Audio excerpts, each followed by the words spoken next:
lineups in or anything like that. All of a sudden, he just walks out. That would be Willis Reed. That would be Willis Reed in that sense. But he like you don't have to put like the Royals have no lineup. They have no lineup. He comes out third, and you're like, oh, it's Willis Reed. Can't believe it. In a year that's been so improbable, the impossible has happened. We said on Friday night, man, that guy wanted to say, I'm returning for the wild card series so badly. But I got Sam Mellinger here. Sam, he's not going to let me say anything stupid. No timetable. No time. Doctors say I'm progressing. The doctors are saying I'm progressing. That's it. They're just saying I'm progressing. Let's hear from Matt Quattrero. This was yesterday. And this is the update on one Vinny Pasquantino. This is clip number 1. So the update on Vinny P. This was yesterday. We know now he's on the 26-man roster, but this is what was helping the Royals decide on whether or not Vinny P. and the Pasquatch would be back.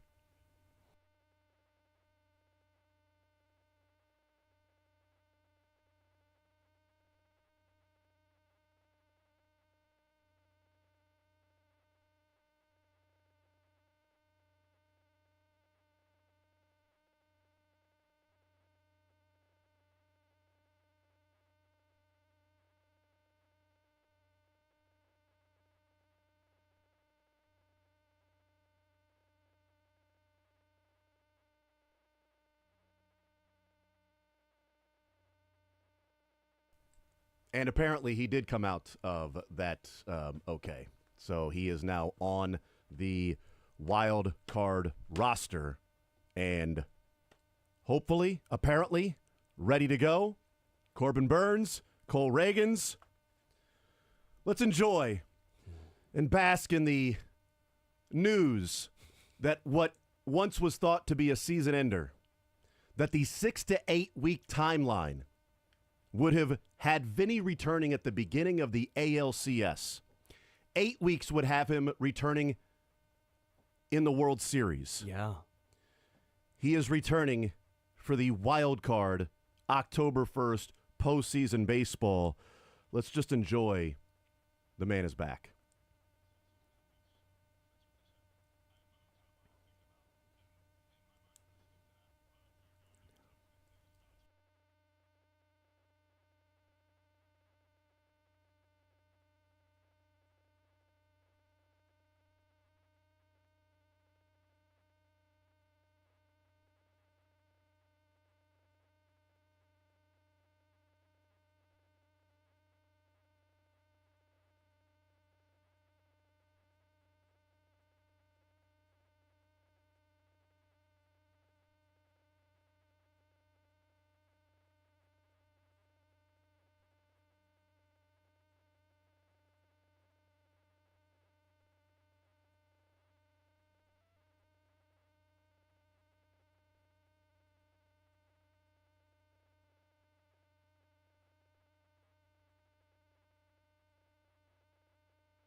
That's who they've been waiting for him.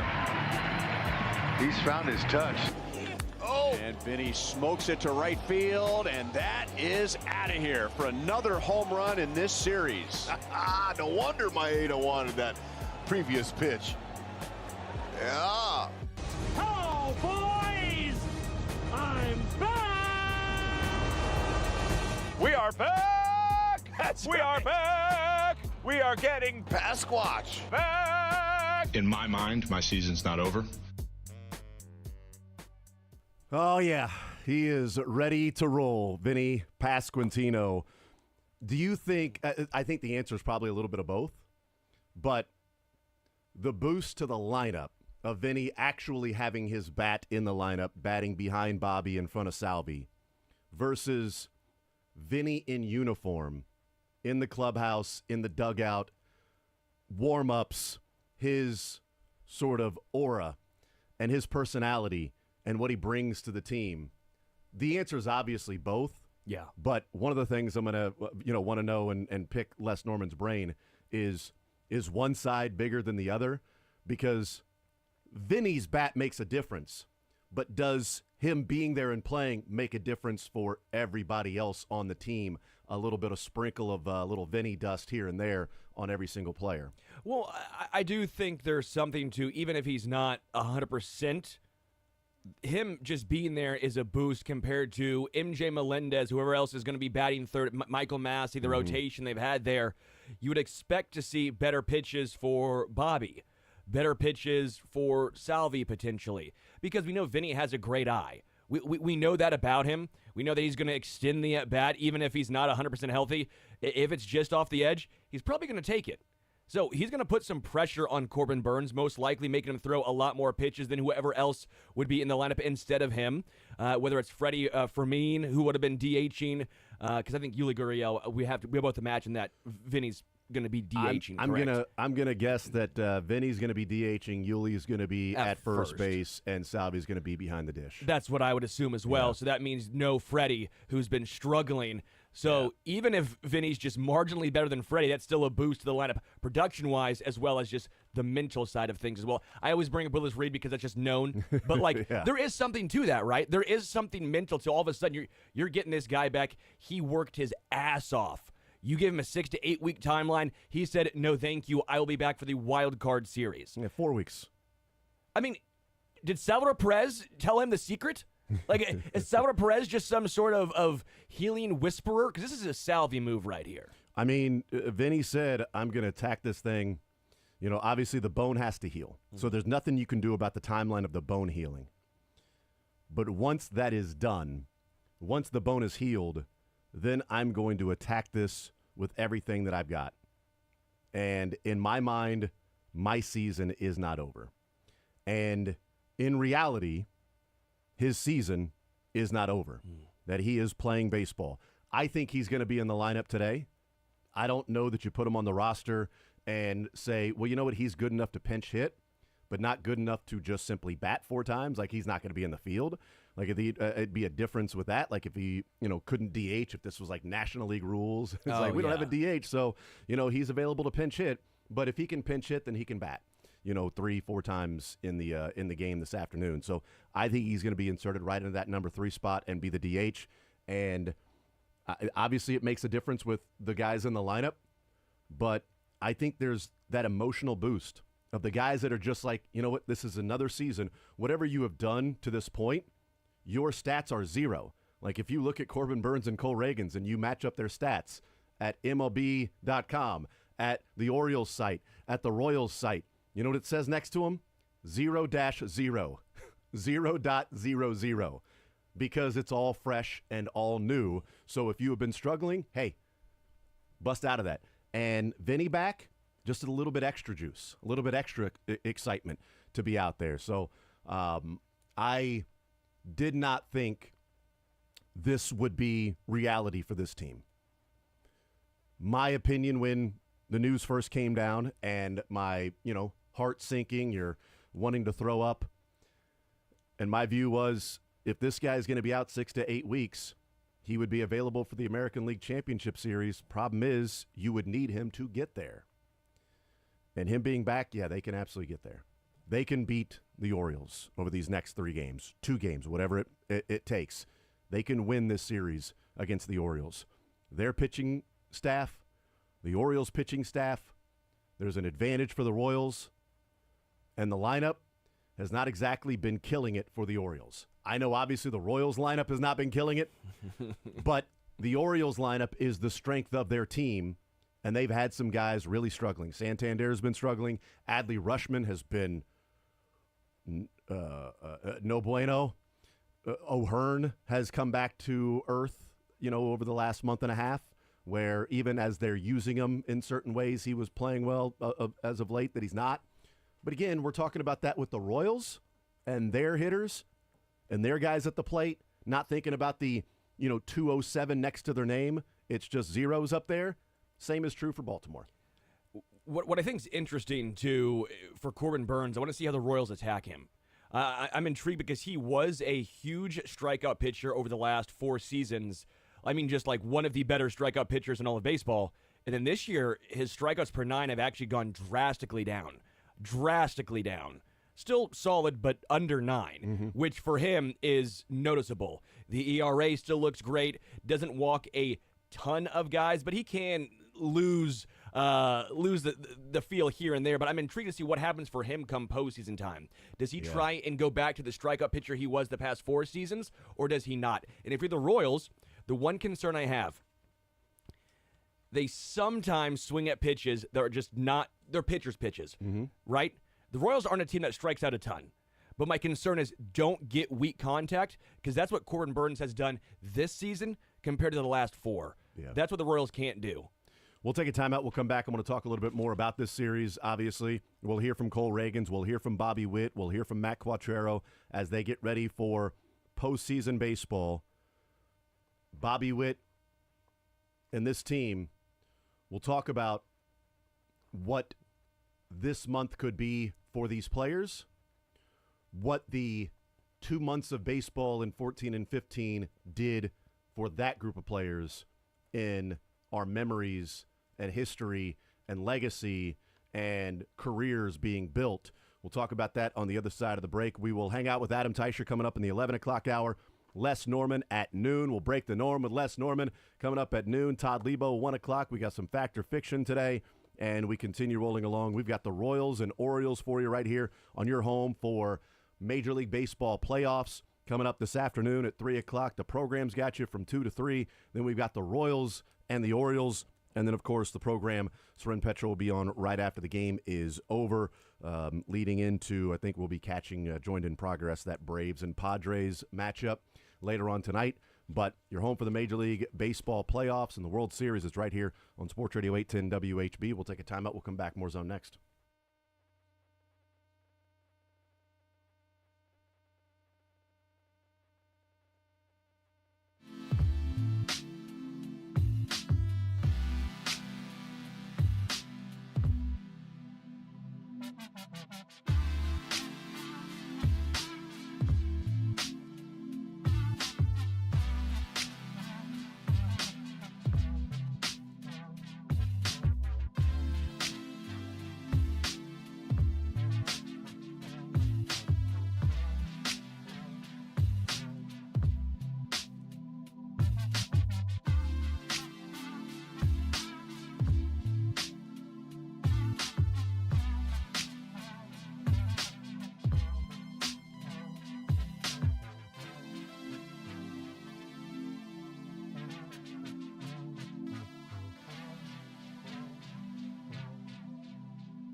All right, hanging out on this Tuesday edition of The Zone. Jason Anderson with you, Sterling Holmes, Dylan Michaels, heading up until 2 o'clock. We'll talk some Chiefs with Adam Teicher at 11 o'clock. A couple of segments there with Adam.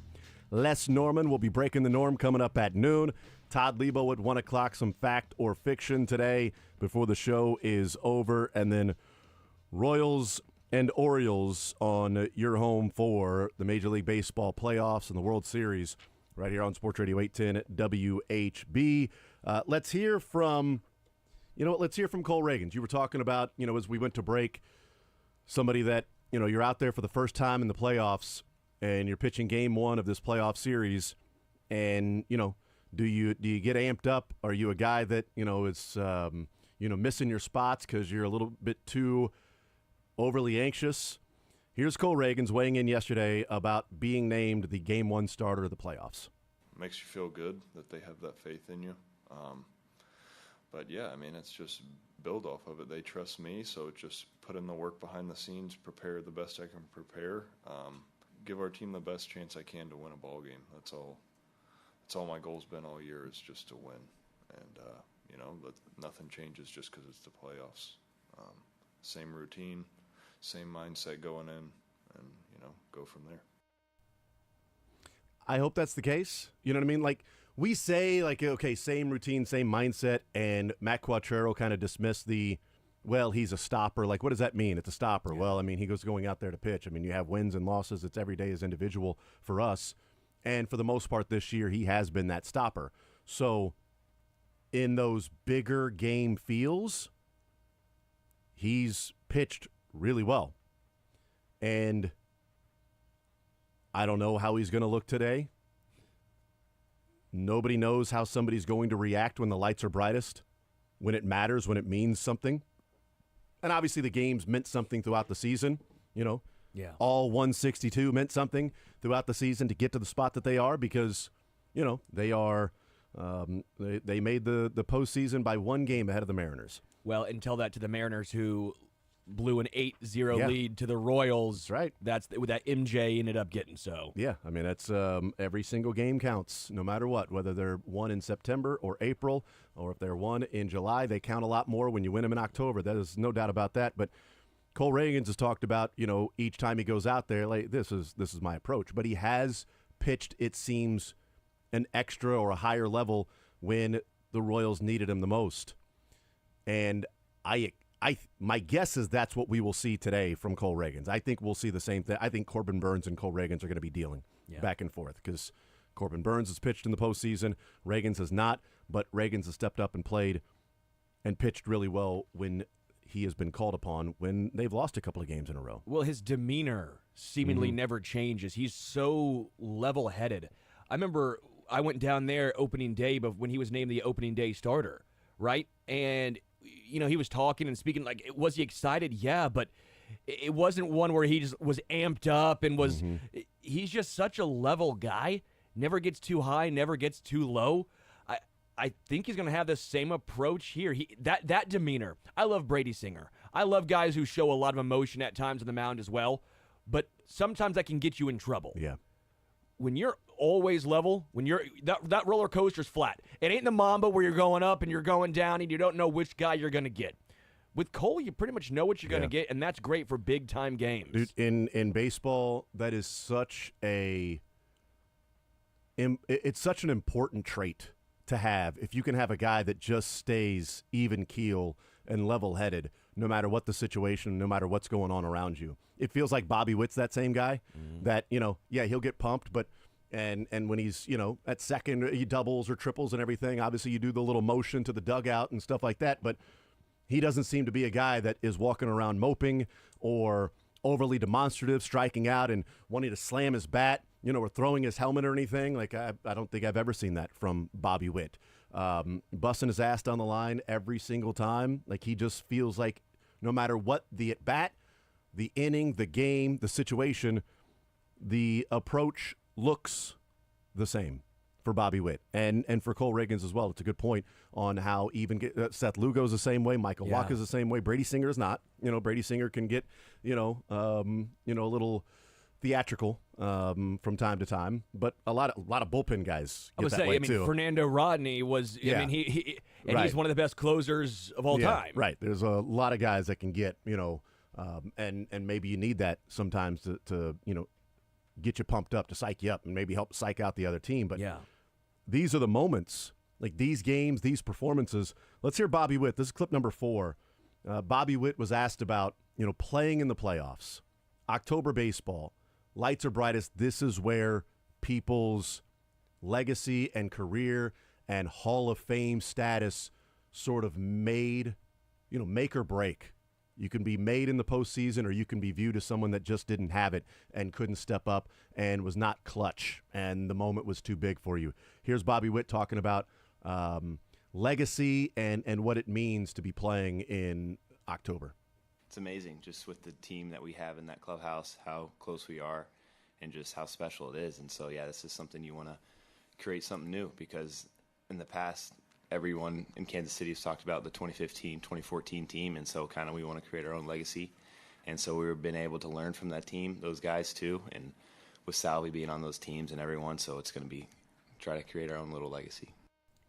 10 years ago today, we all woke up, maybe from not sleeping much the night before, but we all woke up on cloud 9 because that was the morning after the wild card game in 2014 when, that amazing game. Oh, you're right, because that was September, wasn't September it? 30th. Because the whole thing was they hadn't played in October still, yeah. The Royals still aren't going to play in October. Yeah. This is funny. The Royals still won't play October, but it'll still be 30 years since the Royals played in October. And we woke up this morning 10 years ago just in a euphoric state. I mean, I was an 8-hour drive away preparing for my own show about something completely different, but I know that I had 810 turned on. I was listening to this station throughout the day while preparing for a completely different show. Like, that was 10 years ago today. And, thinking about what those 2 Octobers meant. And with this group of players, with the Bobby Witt, Vinny, you could throw Salvi in there if you want to, certainly, but he was a part of that first group as well. But Massey, MJ, Isbell, Michael Garcia, this particular group of guys that have been around for a little bit and have sort of come up together. Well, I think even Brady Singer. Yeah, Brady Singer. Yeah, Brady Singer's one of them. But in the postseason, if 10 years ago we woke up this morning with a different feeling, crushed, that, well, you know what, we watched him play a postseason game. That was pretty awesome. It's been a long time, and hey, we enjoyed it, and it wasn't the result we wanted. But, hey, they made the postseason. That's pretty awesome. What a great season. And if they didn't win that game, and who knows what that would have meant for the next year of the full-on belief that not only were they good, not only did they belong, but they could win the World Series because they won the pennant, and they were 90 feet away from tying Game 7 in the World Series against the Giants. You go into the offseason, you can do that. So that next year was just proving that, no, we're good. There was a belief in that team, and they went and had the best record, and they were the number 1 seed, and they went and feisty. And won the World Series. Like, I don't know if that wild card game doesn't happen, and it's an if, and I don't want to think about that world. But in terms of this team, what would the view of that group of players be? It wouldn't be near the legacy and the way we view that group. Look, that group made the wild card game. That was cool. They made the wild card game, but we wouldn't have had the Moustakas home runs against the Angels, the mad dash by Hosmer, the Salvi hit, the Lorenzo Cain scoring from first on a single. Alcides Escobar leading off, and the devil magic that continued to happen with this guy doesn't even get on base, yet he keeps leading off, and yet he keeps swinging at the first pitch, and yet people keep throwing get-me-over fastballs, and yet he continues to get hits by leading off the game. This is amazing. Like, we wouldn't have the Moustakas diving catch into the dugout. Like, we wouldn't have some of these amazing you mentioned Lorenzo Cain scoring from first. Like, all of these. Who would care? Sorry, Christian, but who would remember or think about Christian Colon? Oh, it would go down as one of the biggest busts of all time, but because of and the Hochaver. play. Yeah, Hochaver as well. Hochaver was I joke about this all the time, that, Game 5 of the World Series, the winning pitcher was Luke Hochaver, and the player that busted it open in extra innings was Christian Colon. Yeah. And I said, you know what? I told everybody the whole time, those 2 picks are going to help this team win a World Series. Those 2 picks, that's the clutch. It's the biggest hit of that game. Wasn't the biggest hit of that game, but the game, what blew that game open in extras and the winning pitcher of the World Series clinching game, those 2 first-round picks. I'm telling you, believe me, Dayton Moore got those right. He got Hochevar and Christian Colon. Christian got him right. But to the point that he was playing in AAA ball, and me and a couple of buddies went to the Louisville Bats game. They were the AAA of the Cincinnati Reds. And he was playing in that game. And he's coming up to bat, and like, Christian Colon, standing ovation. For me, standing ovation. It's World Series here, right there. It's World Series hero, Christian. You announced Christian Colon, World Series Game 5, double bases clearing Christian Colon when you announced that guy into the game. I wouldn't have cared that Christian Colon was on that team. Would not have cared one iota. No. Like the whole group is remembered differently because of 2 amazing Octobers. And it's baseball, it's football, it's basketball, it's how legacies are built or broken. A-Rod was an amazing player, but he was viewed as, a spotlight shrinker. He was a guy that folded and melted. That was his reputation. Jeets was the guy that stepped up when the lights were brightest. David Ortiz was as clutch gets, right? Brian Roberts is not a guy that can steal a base. That's a base stealer. Anybody can steal a base, but a base stealer is a guy that when everybody knows you're stealing and you have to steal and you then get that stolen base. I wouldn't remember Dave Roberts as, like if it wasn't for these postseason. That's what's in front of this group. That's the possibility that's in front of this group of how we remember an MJ Melendez. Because before 14, Moustakas was what's this guy doing? Yeah. Like, this guy's, and then all of a sudden, he's hitting extra inning home runs against the Angels, diving catches into the dugout. Like he's coming through, and Moustakas is remembered much differently in this town than somebody who was a first-round draft pick that never really clicked. And baseball is one of those sports as well where, like, you hear this a lot with fans or people that love sports where, I don't watch the regular season that much, but I love postseason blank or, fill in the blank of baseball, basketball, or hockey. Yes, hockey is one of those, Baseball is one of those sports where you have more eyes, especially than usual. Because the NFL and college football, you don't really get that because it's a weekly you're right. It's once almost. a week. Yeah. Like, who's watching 162? Right. Right, but us, because we're psychos. Right. But even if you're a diehard fan, like you might miss a game or two. You're not missing a postseason game. Yeah. You're going to be watching and you're going to be hanging on every pitch of that game, even if you bring in a rookie from the bullpen and he gives up a 3-run home run and it feels like all is lost. You're still watching and hanging on every pitch, and then they have an amazing comeback. And they win that wild card game, and now there's a statue from Ned Yost instead of being fired. Good point. One funny thing on Alex Rodriguez, he still had a postseason OPS career of 822. Yeah. But he's a postseason crumbler. Exactly. Because the last 4 in New York, he was horrible the last 4. But no one brings up 09 when he carried that team to a World Series. But think of two different organizations, how they remember a player. Yeah. Think of how the Astros remember Beltran and how the Mets remember Beltran. So one is the most clutch player in postseason history, and the one other couldn't swing the bat. Couldn't swing the bat. The bat. One time. You stood up there and didn't swing it one time and struck out. You never took the bat off your shoulder. What the hell? But you're so correct in regards to the legacies being built. You didn't know it was coming. That's right. Who knew? No one hit the trash can. He had no idea.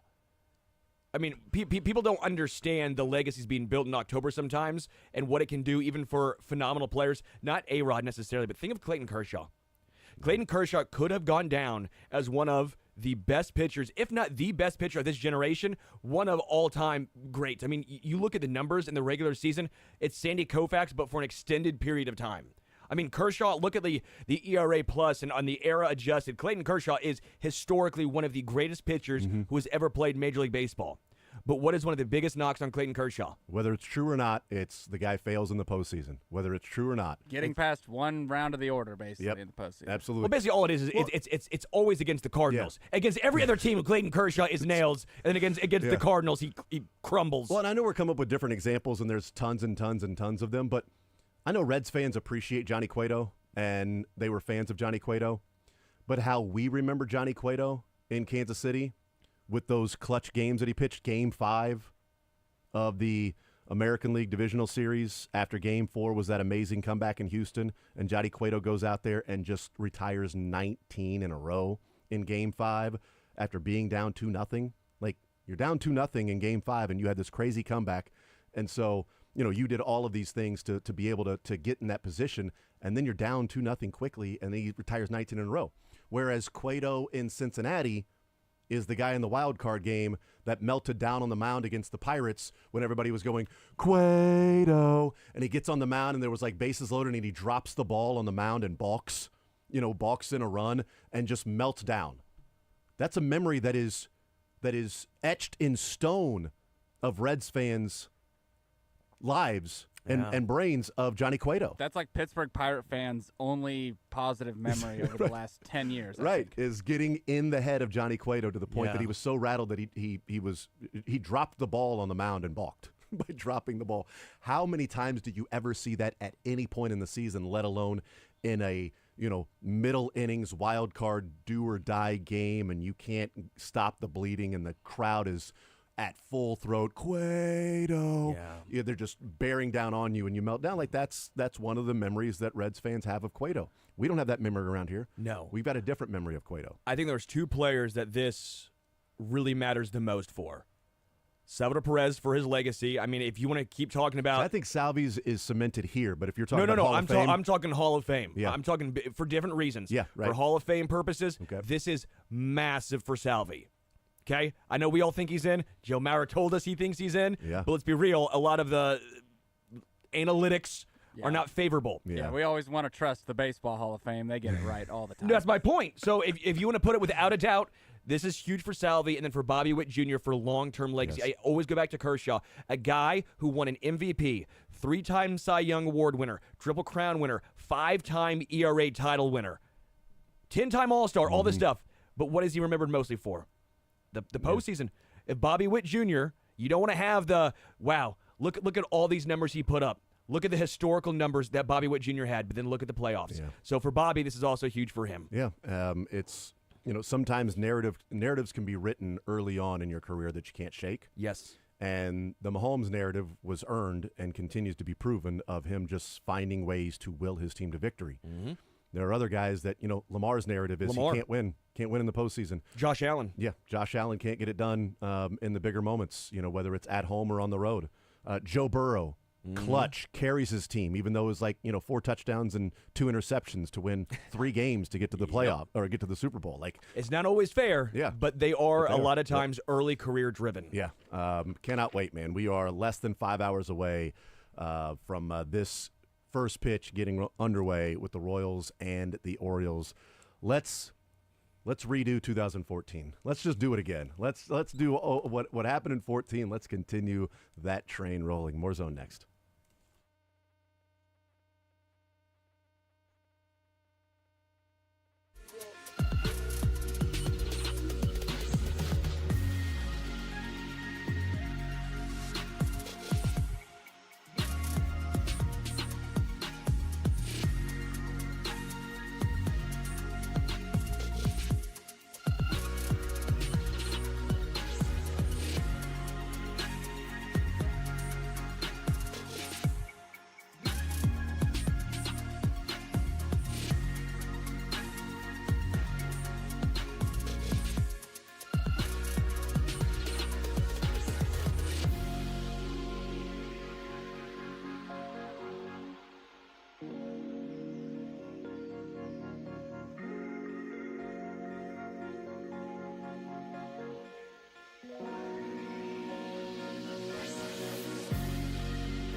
All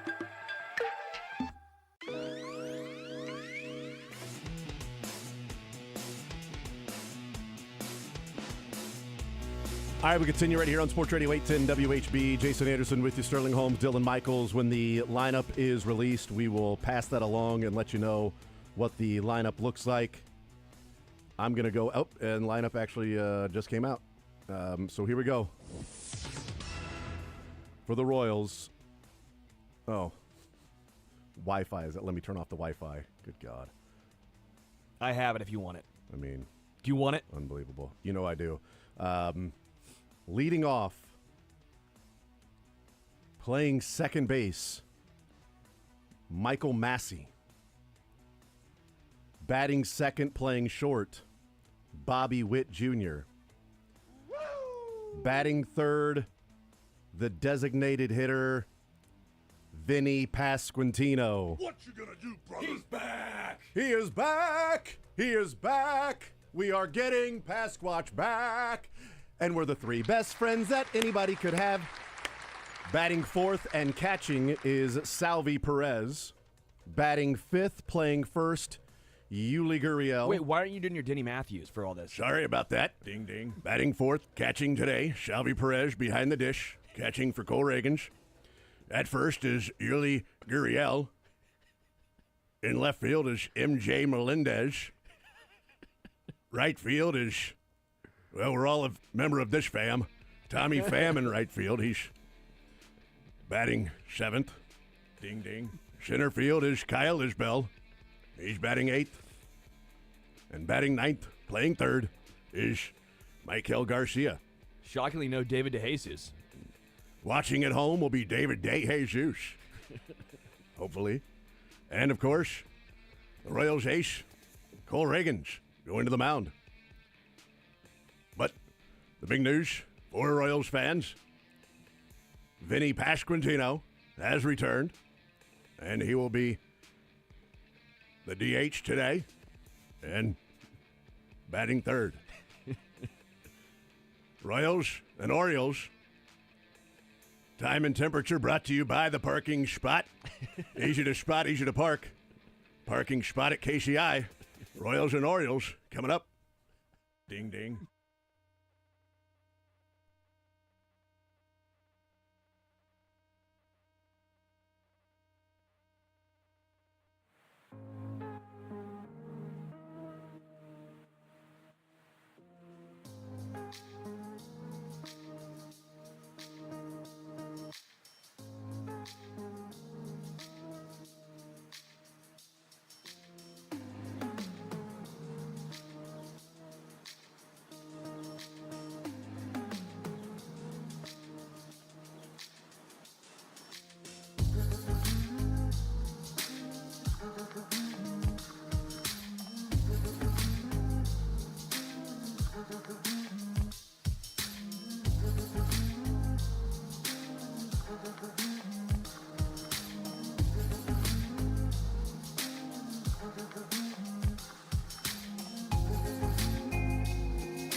Royals getting this postseason run underway.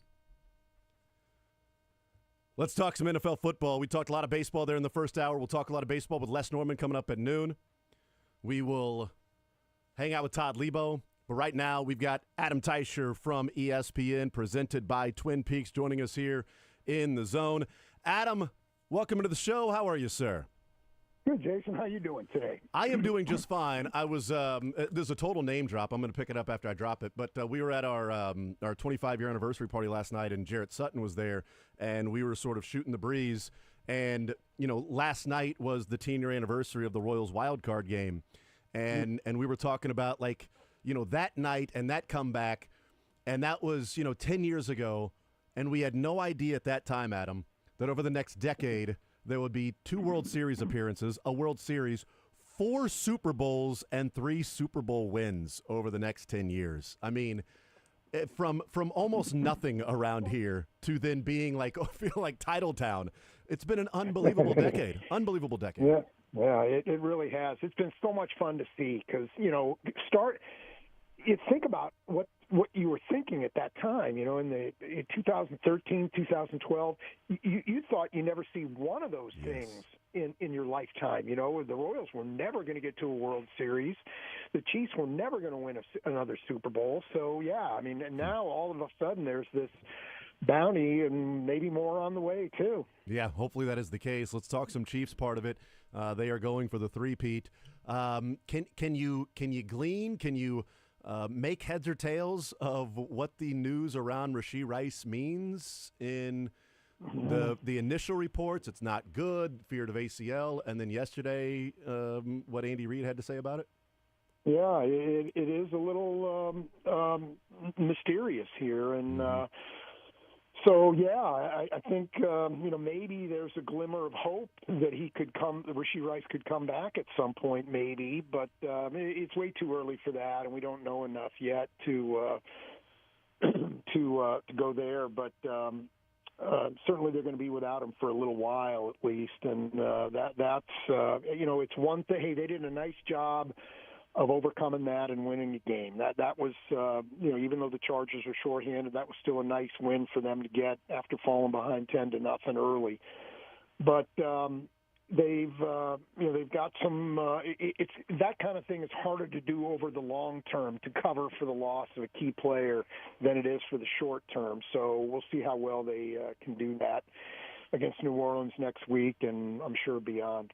Yeah, I was trying to look back here as we were talking, just to sort of refresh my memory of, and I'm looking at this story from a fellow named Adam Teicher on January 29th, 2024, and that would be January 29th, 2024. That's a Monday.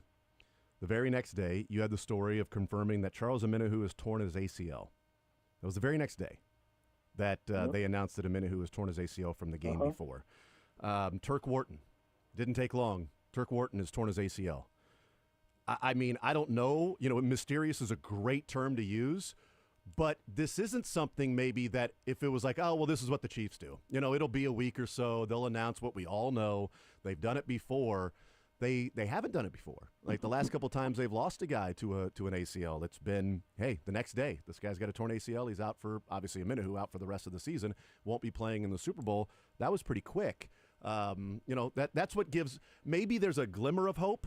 The flip side of that, Adam, is, a lot of people last night were tweeting about, hey, they initially said that Nick Chubb had like a PCL or something, or an MCL sprain, and then they looked at it 4 days later, and they're like, oh, wait, he tore his PCL, MCL, and ACL, and dislocated his kneecap in that once everything sort of came into more focus. I don't remember that being the case, but I didn't cover the Browns, right? So I don't know that that's the case or not, but mysterious is a great word, and I don't know if I should feel a little optimistic about maybe there's a chance he returns, or more concerned that they want to get the full extent of what's going on in the knee before they announce anything. Well, yeah, that's the thing is you can't compare knee injuries. Yeah. They're not usually. A lot of times they're just not the same. It might be a different thing, and there may be more than one thing going on with that knee.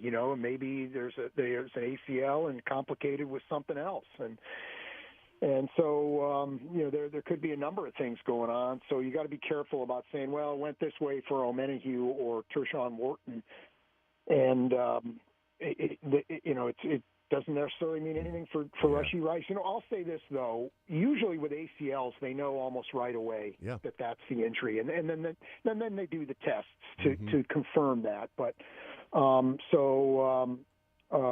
it is a little interesting that we are 2 days into this now, and we still have no definite resolution here. And your colleague Adam Schefter saying we won't hear anything till maybe next week. That's that's so weird. And some of it is you got to go see specialists and get second opinions and that kind of stuff. So that kind of stuff takes time, particularly if you're flying across around the country. So it is an interesting situation. And that's what gives me a little bit more of a glimmer of hope rather than being extra concerned about it. In that. Usually, so like if you get bad news, you want a second opinion to see if okay, let's see if somebody will give us better news. But in this case, if you get the news that it's a torn ACL, you don't need to go to other people to get another second opinion to see if it's torn ACL, right? It's pretty cut and dry, it's a torn ACL. So we need other people. We need some more tests done on this. And I saw a number of, whether it be doctors or those that were physical therapists or those that were trainers and doctors for teams that said, there have been plenty of times that the stability test that's done, was it the Lockman test or whatever that thing's called, the stability test they do on the field to see if you've torn your ACL, that, hey, there's been plenty of times that there's a false positive with that some, might just have some different ligaments. Like we know that Patrick Mahomes apparently has rubber band ligaments that with his kneecap and all that stuff.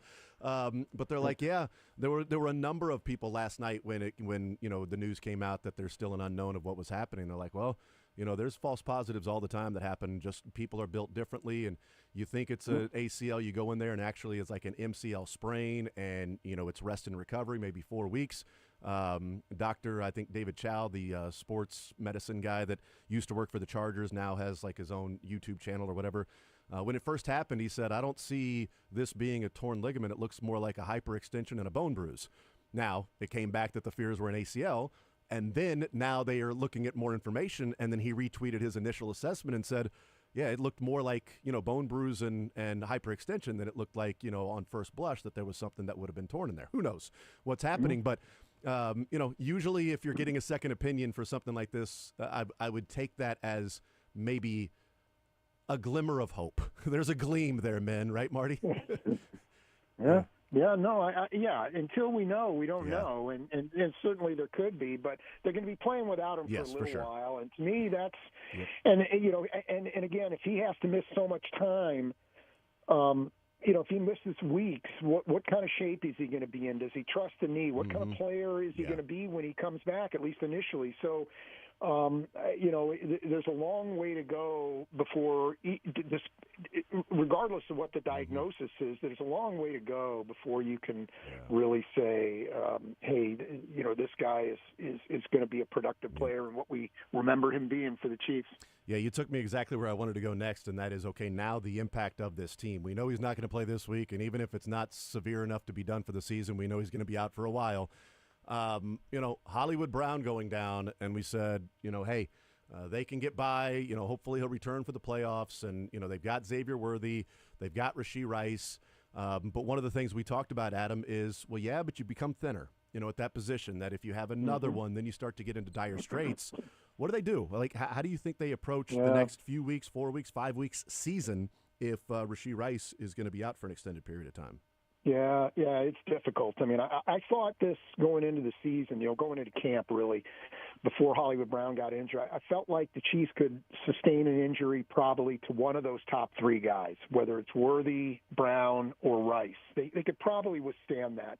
You don't want to lose Rice because he's kind of the glue guy maybe, but I figured they could make it work if they still had two of those guys. Well, now they don't, right? So I asked Andy Reid yesterday about expanding Worthy's role. You don't want to put too much on a 21-year-old rookie and say, hey, you're going to have to carry us, but that's the logical candidate here now. I mean, you've heard me talk about him before. The Chiefs didn't see him, at least early in his career, as being necessarily a high-volume guy, but they saw him as being a high-impact guy, and he was a high-impact guy. He has been in a couple games, certainly the Baltimore game, and then again in L.A., not just with the big touchdown, but also that third down catch toward the end of the game. Those were two very impactful plays on that game. But now they might need to get more from him. He might need to be more than just a high-impact guy, and is he ready to deliver that? I guess maybe we find out here, but I just don't see any other logical candidate. I mean, I think Travis Kelce has to continue to contribute like he did in L.A. I mean, he has to play that way. But who else is going to be? I just don't know that Juju Smith-Schuster or Justin Watson or certainly Sky Moore or McCole Hardman are ready for to be big time contributors. So it's a dilemma, and I'll tell you what, you haven't brought this guy up yet, and I thought this was the biggest positive development other than the Chiefs coming back to win the game. The biggest positive development was the play of Kareem Hunt, and maybe he can be somehow part of that solution too. Yeah, and you saw some flashes of what reminded you of that Kareem Hunt, and I want to get into that here in just a little bit. But as you're talking about these wide receivers, it's a great point because the conversation we had was looking at last year's Rashee Rice, and his impact had to come in production, right? He had to be a guy that got the yards and the catches because somebody had to do that last year. Whereas we talked about with Xavier Worthy, his impact can be, as you talk about, a high-impact player, but doesn't have to have the production to help out other players on the field. And that's now changed. Like, he's going to have to be a guy that is going to be looked at and viewed and relied upon to go and produce. And he is a reliable pass catcher. And he had 4 targets in the game against the Chargers. Those 3 catches on the 4 targets, the touchdown, the 3rd and 1 that he had the diving catch on the sideline and moved the chains after Sky Moore dropped it earlier in the game. And oddly enough, I don't know if it was the same route or not, but it looked the same. And Xavier Worthy was running that route, and he caught it. And then the 3rd and 6 or whatever it was that, clinched the game for him at the end of the game. Like, his 3 catches, the 50-plus yard touchdown, and 2 third-down conversions. And only one of those was, hey, just run straight down the field, right? The other 2 were actual, let's run some routes. We need to run something and help get you the ball. And I thought it was interesting. Like, the 3rd down and 6 at the end, Adam, is, okay, that's a play design. It looked like the exact same play that they did against the Falcons last week. This time it worked. But the 3rd and 1 to me is also impactful because Patrick Mahomes drops back, and he could have gone to Kelce. He could have gone to Juju. He could have gone to Justin Watson. He could have gone to Noah Gray. He went to Xavier Worthy on a 3rd and 1, and Worthy made the catch to move the chains. Yeah, and so maybe he's becoming a little more that guy. And maybe this is like the Rashee Rice situation where he's kind of growing before our eyes a little bit. I don't know. Yeah. I just still wonder if there's going to be a game coming up, whether it's Monday night against the Saints or somewhere else down the line where Travis Kelce doesn't get the ball, where he's, has a game like he did against the Bengals or like he did against in Atlanta. What's that going to look like for the Chiefs? How we know what it was going to look like before Rashee Rice is out. Rashee Rice was going to have a big game. Now, what's that going to look like? Is it going to be a big game for Xavier Worthy? Can maybe Juju and or Justin Watson be that guy? Can the Chiefs run the ball and make up for that, or throw it to their backs and make up for that? I don't know, but I wonder a little bit if opponents go back to saying, you know what, Travis Kelce's not going to beat us. Well, one of these other guys will give them that opportunity. I just wonder what that looks like for the Chiefs. So Adam Teicher's our guest from ESPN, presented by Twin Peaks. Do the Chiefs go out and make an acquisition? I mean, it won't be this week, but do they look around and see if there's a player that might be available that they'd be willing to move a draft pick and bring in? I mean, tons of names have been thrown around, and we've all heard the same names. But just in general, do you think Brett Veach and the Chiefs would be willing to make a move to bring somebody in and be a part of this team down the stretch to make up for no Rashee Rice and no Hollywood. Yeah, I guarantee you those calls are being made and decisions are being discussed and all that stuff. I would say this. I would temper any expectations for anybody the Chiefs might bring in at this point. Whether it's Amari Cooper or whoever. I would wonder about what kind of production they could get from him. Maybe there would be an upgrade over what they have, but I don't expect a star here.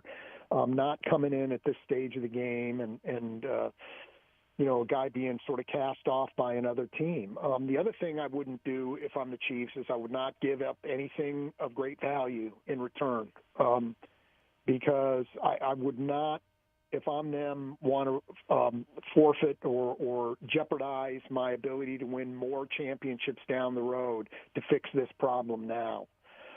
I would be a little bit careful about that, but I would hate to trade the chance to get a Jaden Hicks, for instance, in next year's draft for a washed-up wide receiver who's got a big name but may or may not be able to help the Chiefs. I would be very wary of that kind of thing. I would not expect them to go all in on that. I don't think that's what they'll be doing, but we'll see. They may decide that it's worth doing, but I'd be a little cautious about anybody they could bring in. But they need somebody. I mean, now they're down to 5 guys, and they can certainly bring someone off the practice squad, but they got to get somebody in who can help, and I just don't know whether that's going to be available from the outside for sure. Yeah, and they made the move a couple of years ago because the wide receiver group was not what they were hoping it would be after Tyreek Hill, and they sent a third-rounder to the Giants to get Kadarius Toney, and all right, this guy's going to be it could be an impactful player, and I think most of us thought, all right, let's calm down in what we think he can do. This feels like more of a next year with Juju Smith-Schuster being a free agent that could and McColl, and so Kadarius Toney fills that role. But he had 14 catches for 171 yards in the 7 games for the Chiefs. He did have the touchdown in the Super Bowl, and the punt return obviously was pretty significant. But that was 14 catches, 171 yards in the 7 games. So not exactly going out there in a high volume guy. But my question would be, and I agree with you on, in the past and what the Chiefs maybe view of these things would be is, you don't want to mess up 2025 and 26 and 27 and your chances to win a Super Bowl by, sort of pushing your chips into the table. But the question I would have for you, and I don't know, depending on the player, I guess I'd have a better answer, but does going for a three-peat change the calculus of that? That this is not just a regular season where you're trying to win a Super Bowl. This is a season where you're trying to make history of what literally no franchise in the Super Bowl era has ever done? No, I don't think it does. I mean, hey, you want the three-peat. I mean, I'm not arguing with that at all. I mean, that's a nice prize to have. But if you're asking me, would the Chiefs trade Super Bowl championships in 25 and 26 for one in 24, but not 25 and 26? No, the answer is absolutely not. They wouldn't trade that. When this era of Chiefs football is over and it's going to be judged, it's not going to be judged on a three-peat, whether they get it or not. That's a nice little carrot to have, to do something no one else has done. But if this is over and the Chiefs, get this era is over and the Chiefs get the 3 they already have plus the 1 this year, but no more because they had to go all in and get this one, they're still going to come out in second place to the Patriots. I mean, the Patriots never won 3 straight, but they got 6, right, with Belichick and Brady, and the Mahomes-Reed Chiefs would have only gotten 4. So they're still going to come out in second place, even with that nice little prize of the three-peat. So no, I don't think it changes the calculus at all. I think they'd be over a 6-year span. It'd be the greatest dynasty. Over a 6-year span to win 4 Super Bowls and win 3 in a row. Obviously, the Patriots had sort of 2 different dynastic runs early on by winning 3 of 4, and then they had the longer drought, and then they won 3 more there at the end, 3 in 6 years or whatever it was.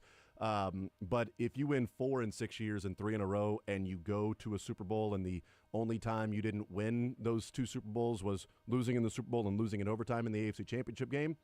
That's something that nobody else has really come close to, and I highly doubt somebody would come close to that in the future. Dolphins still pop champagne over a perfect season when they only had to play 17 games. So I agree. We could at least argue that this is the greatest dynasty of all time.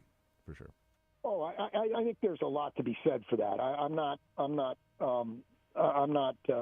arguing with you guys in the least there. I just don't think winning a three-peat and then that's the end of it. And we're not getting any more here. If that's the end of it, I just don't think that's going to be looked at, because then there's going to be a drought. I mean, if they don't win in 25, 26 and no more, there's going to be a little bit of a drought there, and people are going to remember that part of it too. So, hey, no doubt that's a nice little prize to get. I don't think it's worth mortgaging the future and ruining the rest of this window, potentially ruining the rest of this window you have with Patrick Mahomes. It is an interesting discussion that I would love to see, like, people debate and weigh in.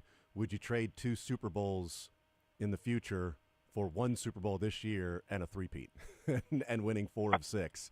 My sense is a lot of Chiefs fans would say yes, but I would disagree with that strongly. Yeah, I'll take the total number of Super Bowls. I'll take the 5 Super Bowls over, what would it be, 8 years?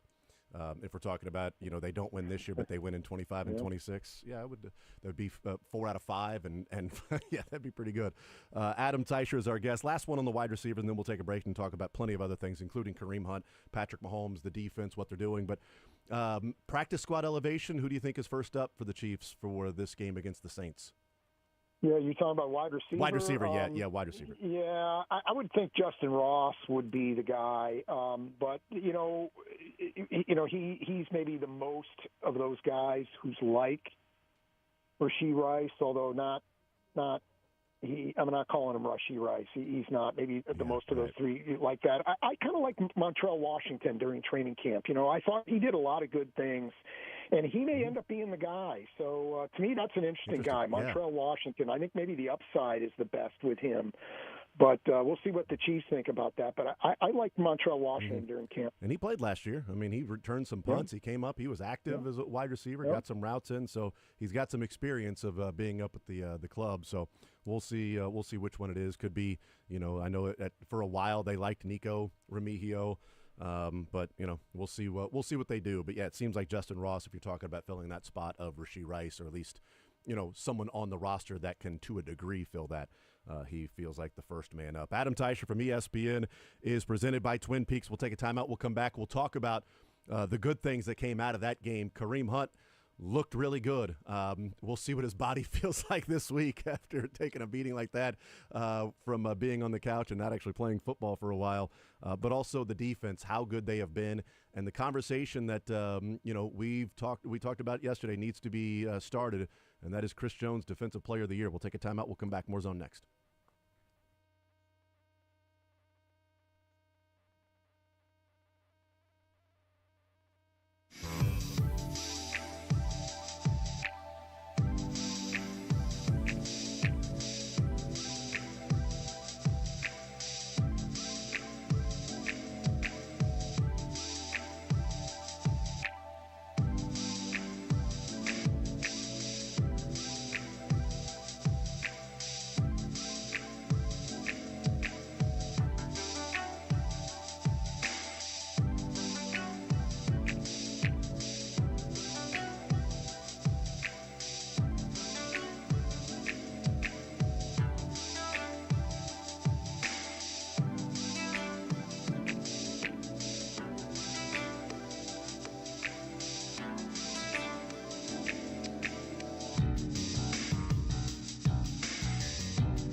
And Derek Carr, yet another trip to Arrowhead Stadium for Derek Carr. Adam Teicher's our guest. Adam, you mentioned something in the previous segment that I wanted to get into and talk to you about.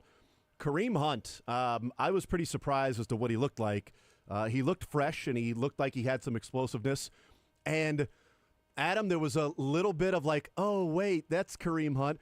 You know what when he's about to get hit by a guy, and then he sort of spins off the guy for like another 1.5 yards extra instead of like taking the guy. I'm like, oh, I remember that little spin move for another 2 yards for Kareem Hunt. That's right, I remember that guy. There was except for the number 29.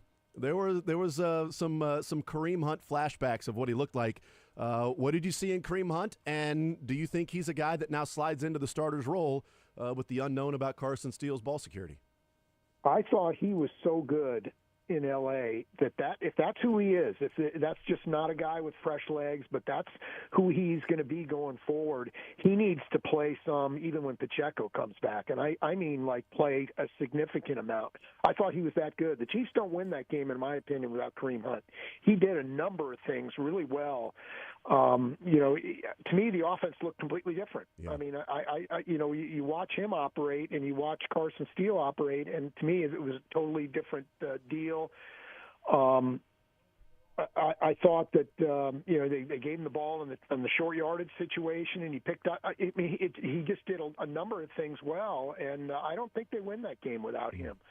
So, yeah, I think if there was an offensive MVP, you'd certainly, from that game alone, you'd certainly have to consider Xavier Worthy and maybe even Travis Kelce. But I'd give it to Kareem Hunt. I thought he was that good. And the offense just looked better with him back there. So I think he needs to keep a role even when Pacheco comes back. Let me ask you this. Outside of when Pacheco comes back, just specifically, let's say this week, next week, and until Isaiah Pacheco is good to go, is he the starter regardless of whether or not Carson Steele fumbled? That from what you saw, that Andy Reid and Matt Nagy and that coaching staff would go, yeah, we're just getting something different from Kareem Hunt than we were getting from Carson Steele, so he's the guy. Certainly seems like he's going to be the guy, and some of that might be fumble-induced by Carson Steele, but if not for the fumble, do you think Kareem Hunt still would be the guy that would have sort of emerged from that game against the Chargers? Probably, because I think he was that good once he did get in the game. I think he was that good, and the fumble certainly solidified everything. And I think Samaje Perine does some good things and deserves to play some. I think they're a good team in certain situations when he's on the field. And here's what I think about Carson Steele. The thing that I think was a value with him was there was never, before the fumbling started, there was never going to be a negative play with him. He was always going to get you something. Mm-hmm. Sometimes it was only 1 or 2 yards, but sometimes that's okay too. And sometimes it was going to be more than that.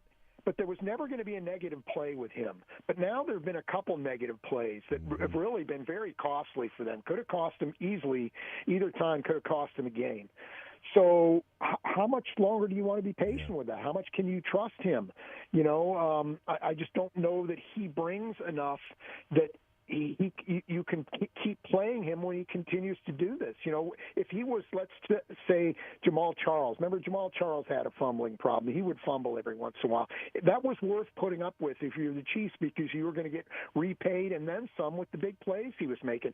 Carson Steele doesn't do that. His value to the Chiefs is his reliability on a down-to-down basis. And when that is not there, I really wonder whether that's the right thing to do, is to play him a lot. So, certainly he's going to have to curb the fumbling thing, but that issue aside, I just think the offense looked better when the other two guys were in the game the other day. Yeah, if you're looking at like carries per fumble, Kareem Hunt in his Chiefs career is 1 out of every 467, and Carson Steele is 1 out of every 14.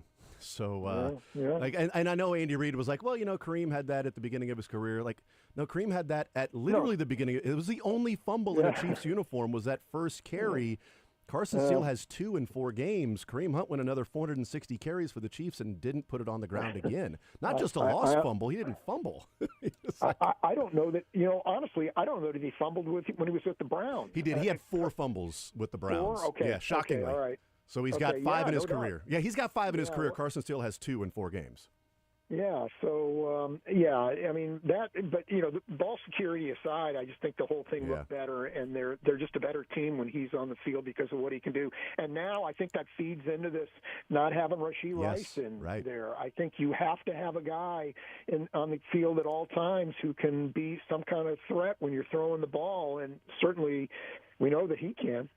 Yeah, and Andy Reid said something yesterday that I don't know if they're going to continue to stay with this or not because it's Andy Reid, but he was asked about that final drive that they scored and got the final touchdown drive to put them up 17-10, and he said, well, I think it was pretty balanced that we had the run and the pass, and it was 6 plays, 3 passes, 3 rushing attempts. And I don't know if that means that Andy said, well, we scored and we were pretty balanced on that. If that means Andy's going to be, well, without Rashee Rice, we're going to have to be more balanced, or yeah, I worked on that drive, but let's go throw the ball because I'm Andy Reid. That's what I do. So we'll see if they have to change. Yeah, no doubt. And I think I would be stunned if Kareem Hunt doesn't start this game. And whether he's in for the first play or not, I don't know. But he'll be the regular. The kind of the guy he was in the second half against the Chargers. This defense, how good they've been. It's a carryover of last year. I talked about it yesterday, and then I brought it up with your colleague Field Yates. It's 4 weeks in, but do we start the conversation of legitimately Chris Jones Defensive Player of the Year from what he's been these first 4 games? Yeah, he's been that good where he should at least be in the discussion. And I'm curious, what did Fields say about that? Did he weigh in on that? He said 100%, absolutely. He said he's been dominant, and he should absolutely be in the Defensive Player of the Year conversation. And obviously, stats matter, but when you've already got 3 sacks in 4 games and 3 tackles for loss, and you've got the highest pass rush win rate of all defensive tackles while being double teamed, that. Yeah, I mean those are, you can't just look at sacks when you're talking about impact on a defense. And he said yes, he absolutely should be talked about right now as Defensive Player of the Year. Yeah, and I think if I was giving out a Chiefs MVP through 4 games, it would be Chris Jones. I'd consider Trent McDuffie. I would have considered Rashee Rice before the injury, but now I think given the plays he made in a game they really needed, I would go with Chris Jones right now. All right, what do you think happens on Monday night? Chiefs and Saints. Chiefs are 5-point favorites in this one against New Orleans, and hopefully Willie Gay is back healthy and playing, and because he left the game early last week. But what do you think, Chiefs and Saints Monday night? Yeah, I don't know what to make of this. I don't know what to make of the Saints. I thought they were a candidate to be the first team to fire their coach before the season, to be the first team to fire their coach and the first team to bench their starting quarterback for non-injury reason. But looks like I'm going to be probably wrong on those counts. So I don't know what to expect from the Saints on better game than maybe you would have thought when the season started. But I don't know what to expect from the Chiefs at this point. They're kind of going into the unknown maybe a little bit offensively, and defensively maybe things are becoming like last year. And for that reason, I kind of like the Chiefs. They got to figure out these early game problems. They had that problem. You remember last year a few times there were several games where they were giving up early scores and then getting things figured out. But I figure if they can fix that issue and become a good team from the start, it's going to have to be like last year. If the Chiefs are going to get where they want to go, the defense is going to have to carry a significant portion of the load. And right now, it looks like they're capable of doing that. All right, we'll see what happens. Adam Teicher from ESPN, presented by Twin Peaks. Adam, you're the man. Appreciate it. We'll be reading and watching the coverage and hearing the coverage here on Sports Radio 810 with you and your guest spots. We will talk to you next Tuesday, breaking down the Chiefs Saints from the night before. Thank you, sir. Absolutely, Jason. Talk to you then. Absolutely. There's Adam Teicher from ESPN, presented by Twin Peaks. We will take a timeout, come back, continue rolling, and we'll hear from Vinny Pasquantino. We'll hear from J.J. Piccolo, and we'll hear from Matt Quattrero as the Royals knock off the O's. Hopefully, these next 3 games, yo.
Yes, indeedy. We'll hear from J.J. Piccolo, and we will hear from the skipper, the HMFOC, or IC. The what? HMFIC. The HCIC, the head coach in charge. I hate that. Why wouldn't you just what? You didn't hear the HMFIC? Anyway, we'll hear from Quattrero, J.J. Piccolo, and Vinny P. Asquintino, the just talk normal. Pasquatch. What is happening over here? You've never heard You've never heard HMFIC? I smell toast. You've never heard HMFIC? You've never heard somebody say that Do you before? smell toast, Dylan? I smell toast. If he watched UFC, he would know what the BAM, the Right. BMF title and all that stuff. So right. It's the same genre, same ballpark. It's all good. Yeah. I mean, you're not even playing the same sport as Dylan and I right now, Sterling. Okay, we're in the same ballpark. 3D chess. Yeah. You're playing checkers over there, okay? You're playing a match game. You're playing 3D chess over there. Why does everyone hate on checkers? Checkers is a great game. Well, it doesn't have as much strategy as chess. I think that's why. I mean, I'm just spitballing here. I don't know the exact reason, Sterling. I'm going to guess that that's probably what it is. It's not necessarily hating on checkers. No one's hating on checkers. It's like, what has more strategy? A or B? I think B. Why do you hate A? Well, Yeah. I don't hate. I'm just saying B Connect has more. 4. Yeah. Now that's a game like that Sorry really and slaps. Monopoly. Yeah. Connect 4 is Tic-tac-toe. banger Yeah. of a game. Tic-tac-toe, man. I mean, that is so. You lose focus for 1 second and you are done. Key is don't go middle first. You want to actually go in the bottom left-hand corner first. Is that right? Yeah. I've never actually looked up like the strategy of tic-tac-toe. My son. Sorry that played I actually know. And your son probably beat you. I'm gonna play your son. We go back and forth. Yeah, I mean, we play anytime we're at a restaurant. I'm gonna like bet waiting. money against him. We play a lot of tic-tac-toe when we're there, and he Remember the wins his fair Cracker share. Barrel triangle with the picks? That We game. do that a lot. Yeah, the tees. We do that a lot. That's a good game. I cannot get that. I did it once, and I'll always have that. I'll always have the fact that I did it one time with people there to see that. Oh, wow. And I've never done it again. My son is just like, well, if I just take this one and put it over there, now I can do it. Like, well, no, you can only have one missing. What are you doing, son? Don't be cheating over here. 913-912-4810. Vinny Pasquantino will be at the podium. He is not only on the wild card roster, that man is batting third today and DHing. I cannot freaking believe it. I believe it as of Friday post-game celebration when he wanted so badly to say that he was playing on Tuesday. So I believe it after that. But before this last week, I would have told you you're out of your mind. That, okay, yeah, he's picking up a bat. But picking up a bat and, swinging some soft toss and stuff like that. Here's Vinny Pasquantino. Start with Ann right here. Annie. Yeah. Appreciate it. Vinny, what does it mean to be back? And were you kind of always targeting this series once you guys got there to return? First part of your question, it feels awesome. We put in a lot of work for this. It's a kind of a special personal day just because, we finally got the green light. I had my eyes set on a little bit earlier than this, but despite all arguing, that was not realistic. So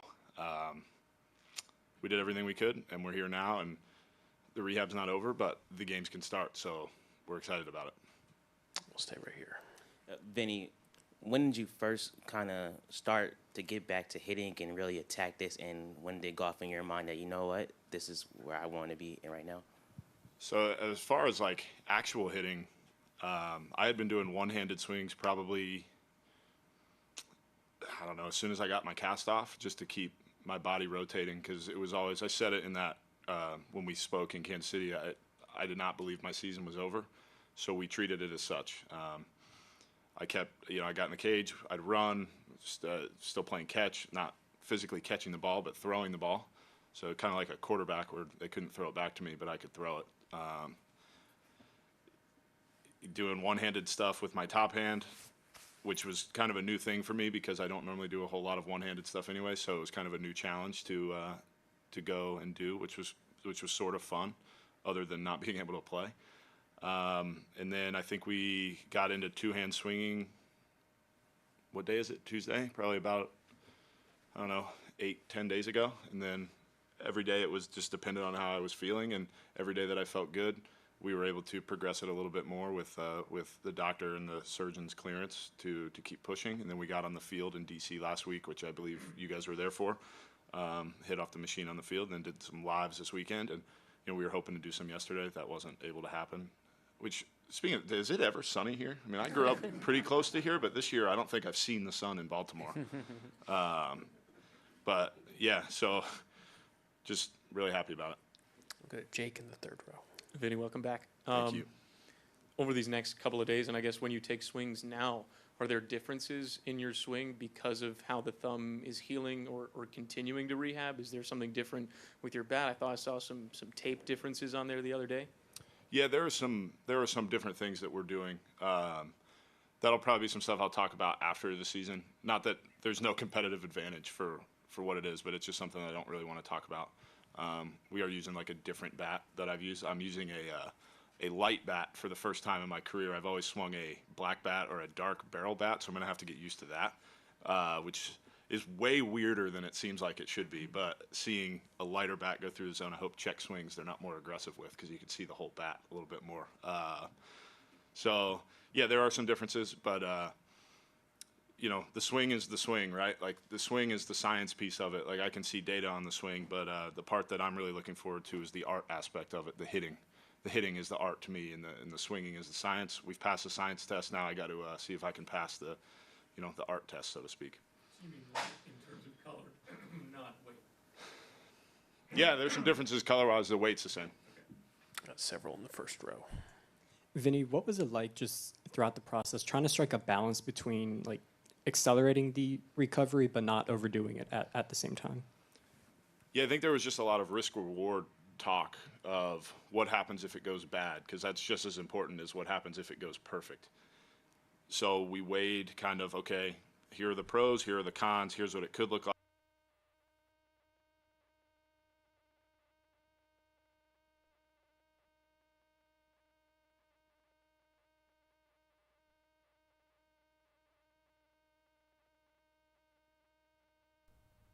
All right, so we'll catch up when we get reconnected there with Vinny Bob Pasquantino and my personal life in Baltimore, where it's never sunny.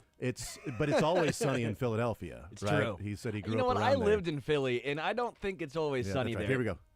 Thank you. I got a scan last week, and it showed what we wanted it to show. And yeah, we're here now, and we got a scan done Friday as well. It showed what we wanted it to show, same thing. We know the risk, though, because there are risks to it. But in my mind, there's some rewards, too. So we're just really excited about it, and I couldn't be more thankful for our medical team all the way around. Jeff Blum, who's our physical therapist, I mean, he pushed me hard. I pushed him just as hard right back. Yeah. We'll stay right here. Vinny, the team hit some rough spots after your injury, and like you said, you wanted to be back earlier, and any fan you talk to say, when is Vinny coming back? I mean, how did you balance the pressure? What was that like watching and wanting to be back on the field with making sure that you were good in the immediate and the long term? Yeah, I think that it was tough. Got out of the lineup, and was it a direct correlation to us having like a little bit of a skid? Absolutely not. A skid is a skid. You run through those during the season. And we've got so many really good ball players in the clubhouse that things just happen, and it was just a weird time for that to happen. I was just so much looking forward to seeing the guys get into the playoffs. There was always that want of me to get back, but more importantly, I wanted to see Kansas City Royals get into the playoffs. So me coming back is just kind of a bonus for me personally, because it was more important to see this thing through and see this team. The last thing that we wanted is have such a great start and then finish without making it. So to get here now, and the cherry on top is that I get to play. So it's super cool, and it's just really exciting to be here. Have any more on the excitement of being here? Can you take us through your emotional journey from when your thumb got injured until today, knowing that you're going to be in the lineup? Yeah, it wasn't. My goal going into the year was be available for 162. I pretty much told anybody who asked me what my goal was. It was play 162 games or be available for 162. And once again, that did not happen. So it was tough because I knew it was broke right when it happened. I took myself off the field, walked up to the training room, and we got it scanned in Houston, and that was kind of it. So it was a rough few days, the first few days. But my wife, she's been through it all with me, from school to lower level of professional baseball to the highest level of professional baseball. So she's seen it all. She was awesome. Got the surgery. Once I had the surgery, I was in so much pain that I was like, this is definitely not going to happen. And then as the days went, it's like, okay, I'm getting better. When they took it off and I saw the scar, I was like, absolutely not. This is definitely not going to happen. It looked like there was a worm on my hand. It was disgusting. But then when we got the stitches out, I was like, oh my God, it looks like a hand again. Maybe we do have a shot. And then as we've been progressing, things have been going well, and well enough that the team, we decided that it was time. So the emotions are pretty good today. 5 rows back into your left. Hey, Vinny, when did you exactly get the news that you were going to be in the lineup for today's game? And also, who was the first player, teammate to approach you when you got the news that you're coming back? Or have you even seen your teammates since the news broke? So I guess I didn't know for sure until this morning. That was up to me at that point. It was, does your hand feel good? I was supposed to talk to him at 9 this morning. I think I sent the text at 6:55. But he was awake. It's okay. So I knew if I woke up this morning feeling good that we would be a go. I found out I'd be in the lineup yesterday, and I thought I had a really good shot to be on the roster probably after a hit in DC on the field. That's when I was kind of like, okay, this is real. And then after the live BP, I think my first 2 at-bats, I don't think I touched the ball. And I was like, oh, maybe not. And then I hit one on the barrel. So I was like, okay, all right, I still got something. So, so I guess last week is when I had the first idea that it would happen. And any teammates, have you talked to teammates that were excited in the clubhouse? Yeah, it seems to be, but it's a tough time to come talk to me here. Everybody's a little bit busy, so we've all got our jobs to do, and mine is just, mine's just to go have good at bats, and guys are excited about that. I'm excited about that, but as far as like anybody coming up to me, hey, congrats, whatever, that hasn't really happened because guys are so locked in on what we're doing. So, Questions for Vinny? Okay.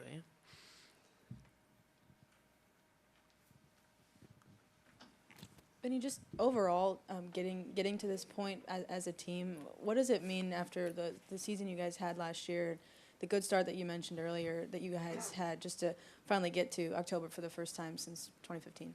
It's really special. I wore this just for fun because it's fun. I used to watch this on TV all the time, see all the sweatshirts. I got one now, so that's pretty cool. It means everything. This is why we play the game. 162 is great. All the stats you put up are great. All the wins and losses, whatever. This is where the real season starts. And we have a shot. We're one of 12 teams that have a shot. And not every team could say that. We're one of them. So it's really exciting. I think the easy thing to say would be nobody expected us to be here. I don't care what anybody thought. We expected ourselves to be here, and we're here. So we have a really good opportunity in front of us, and we're really excited to, see what happens. Go to Jake in the middle. Hey, Vinny. Did you come to a lot of games here as a kid? I know you grew up about an hour and a half away, but was Camden Yards something that you did a lot? Camden Yards is probably the most places I watched a big league game at. Most of the time we were just going to Richmond Braves games or Flying Squirrels games in Richmond. I've probably been here about 10, 15 times. It was so it's probably the most, kind of special stadium for me just because I've been here the most as a fan. So the left field wall still blows my mind, even though I've played here a few times, just because I've always seen it. Like, I've sat where there is no longer seating. So that's still funny to see. Like, I was sitting right there. Now it's the field. But, yeah, it's super cool. I think after we found out we were coming to Baltimore, my phone blew up from people from back home. And, no, I don't have any extra tickets. It's pretty special for me. Other questions for Vinny? All right. Well, it's great to have you as part of this, Vinny. Congrats for being here. Good luck. All right, there's Vinny Pasquantino, the Pasquatch. He is back. He's in the lineup today, batting third, the designated hitter And interesting to hear sort of the timeline in his mind of how it all went down, from the surgery to not going to happen, to getting the cast off, to not going to happen, to then getting the stitches out, to saying, okay, maybe it'll happen. We'll hear from J.J. Piccolo here shortly, but yeah, a man. worm on his hand is He what got he a described worm it. on my hand. He was wearing a postseason sweatshirt, and so those that couldn't see it, and he said, that's why I'm wearing this today, because, thinking about, as a kid and, being in this spot and this opportunity, and here they are, playing in the postseason, and he's out there playing in the postseason. He found out that he was going to be in the lineup yesterday if he woke up this morning and felt fine. By the way, you're listening to Sports Radio 810 WHB Kansas City. Thought the wild card roster was a real possibility when he hit the live batting practice on the field in Washington. That was against Will Smith. Yeah. Interesting. My first couple of at-bats didn't touch the ball. Thought, uh-oh. Then he barreled a couple of up, and he's like, all right, there we go. Now it feels good. Now it feels Will good. Smith realized, he goes, well, it's Will Smith. I'm just gonna rake. Just gonna destroy this thing. But it's interesting him talking about, like, the swing, the mechanics, and what they're doing a little bit differently. One, he's now got a lighter bat. I don't know why that matters. But And not weight. Yeah, lighter Lighter is in color. But he also said, like, I hope they don't become more aggressive on the check swings, because now you can see the entire bat if it's was lighter as opposed to darker. fascinating. I'm like, oh, I didn't even think about that. That's like, Patrick Mahomes told Isaiah Likely to wear, white shoes next time. Yeah. But, saying that there's the science and the art, and saying the hitting is the art, the swing is the science. I've passed the science part of the swing, and I'm good. Now I got to see about the art of actually hitting the baseball and the approach and the pitch sequence from the guy on the mound and me connecting with it. But my swing looks good and feels good with all the mechanics. That's the science of it. We're good. Vinny Picasso. It's Vinny Picasso. That's what we need from him today. Vinny Picasso. I don't know why he switched the color of the bat. That was when he said lighter, I go, okay, that makes sense. Yeah, I was hoping there was a follow-up of, like, so why did you change the color? Yeah. Now, he also said, I'm not going to get into some of those changes until after, so maybe that's correct. When people are like, all right, well, I'm not going to ask a specific with that, other than you mean lighter is in color, not weight. That was a good follow-up to make sure we got the clarification on that. I would have thought lighter bat makes sense if you haven't swung in a while. Like you want to make sure the bat, your swing speed's still the same, even if it's a lighter bat.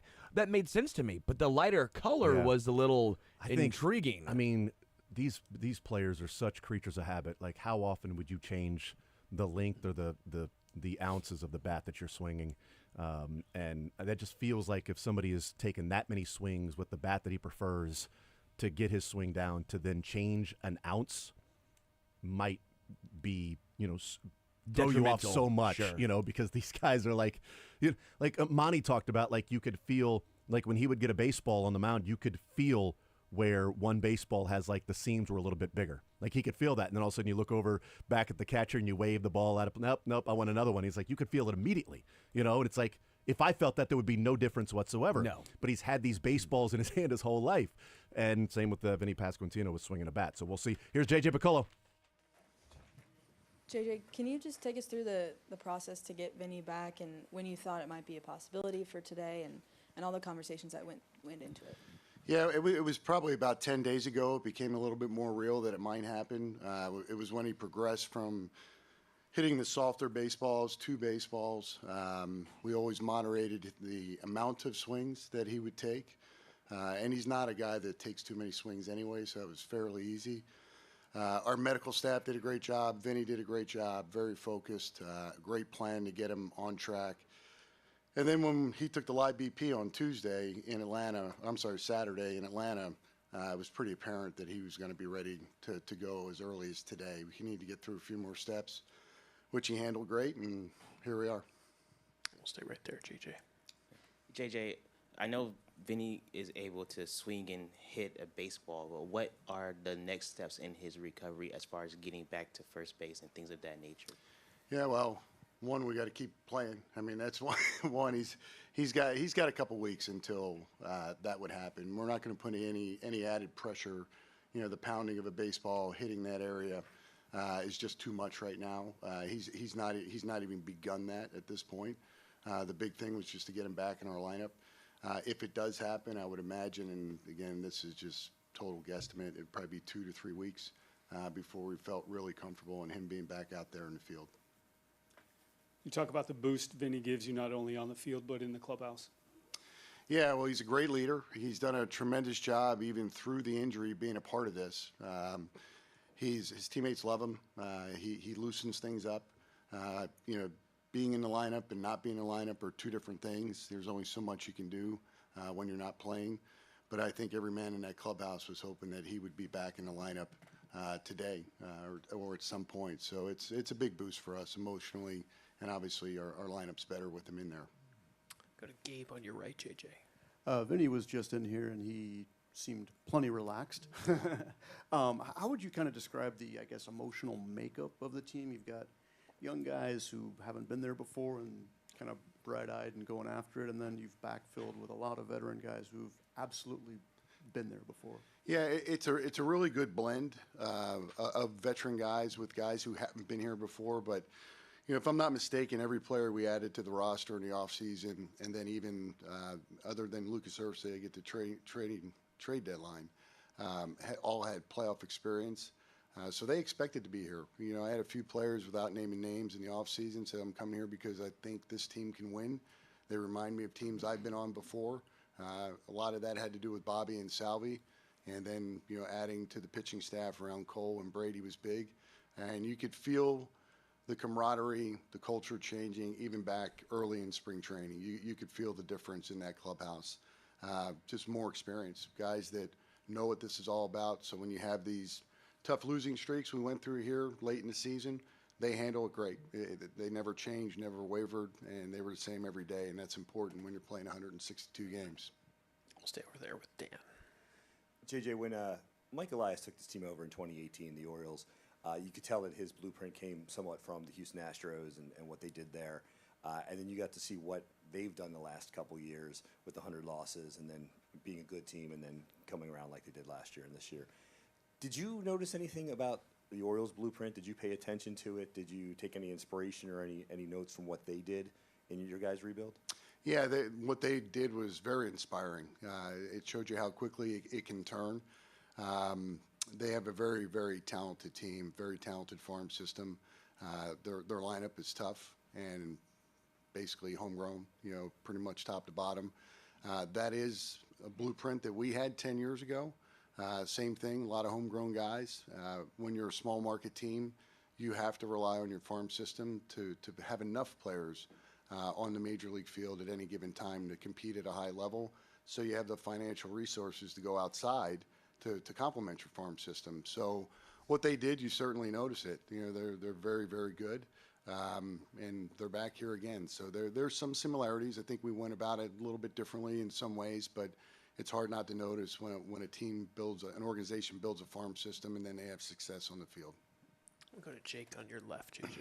It's not homegrown, but sort of in a way kind of feels like it in Cole Reagan's being acquired in the trade and kind of becoming what he's become as a Royal at the big league level. Just thinking back on that trade and what Cole has become, and now not just the opening day start of this year, but preparing to start game one of this organization's first playoff appearance in nearly 10 years. I guess what can you say about how he's developed and what you hoped he might be when you traded for him and what he's become? Well, he's become more than we thought when we got him in trade. We certainly thought he would be a part of our starting rotation. You just don't know how much he would impact the rotation, but it was pretty apparent. When we ended the season last year, we got something pretty special. Going through his first full season, he makes the All-Star team, and here he is, our game one starter. But I would say he's exceeded expectations. Our scouting staff really liked him. Our professional scouts really liked him. There were things from an analytic standpoint. The metrics were improving in areas that were important to be a starting pitcher. He always had 3 pitches, but his velocity really jumped last year. But more importantly, to be a starter, the command was getting better. That was one thing we had some concern with when we acquired him, if he would be able to command the zone like a starting pitcher needs to, and he continues to improve there. Do you look back on that trade as the moment where things started to take shape, or was it signing Aroldis Chapman and kind of helping him become an asset? One led to the other. So, the scouting department made the recommendation that we should sign Aroldis. with the thoughts that if we weren't in contention, hopefully we provided for each other something. He needed a place to sort of resurrect his career.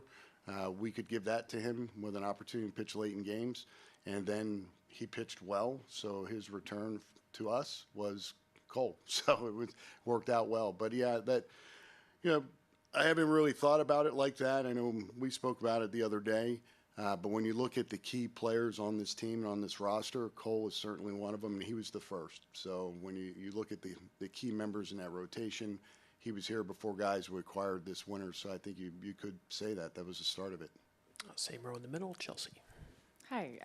Given just the size of the turnaround you guys have had this year and all the work that's gone into that, how much will the next few days, weeks, whatever it is, change the way you sort of assess this season, if at all? Yeah,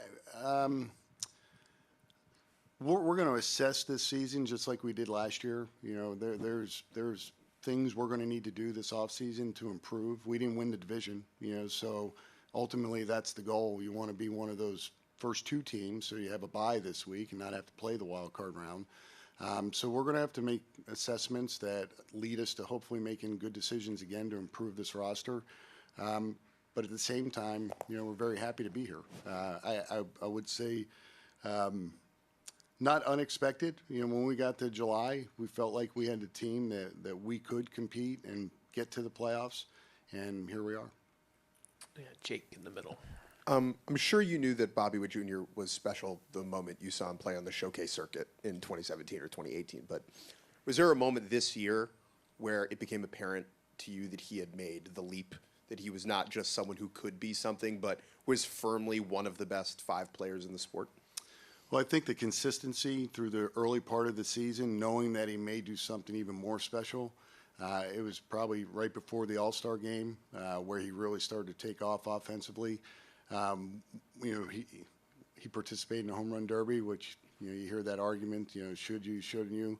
But quite honestly, at that time, he wasn't pulling the ball a lot. He was in a lot of balls to right center field, and we had staff members that felt like that may help him. We didn't expect him to go all the way into the last rounds and take as many swings.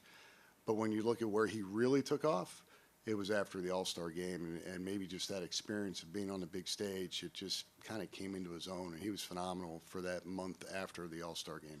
And what's the big separator for him? What makes Bobby Witt Jr. so different? There's so many things that he does that is special. The makeup is unbelievable. The humility is incredible. The talent's incredible. But there are a lot of good players around the league, but when you look at what he does offensively, defensively, on the bases, there's not a game you watch you don't notice something Bobby Witt Jr. does. But it's with the humility that really stands out, that really makes him special, and teammates love him. Do a couple more for JJ. Ann's up next. JJ, with Vinny back, I mean, obviously that puts a lot of pressure immediately on his shoulders, Bobby and Salvi too, with the offense.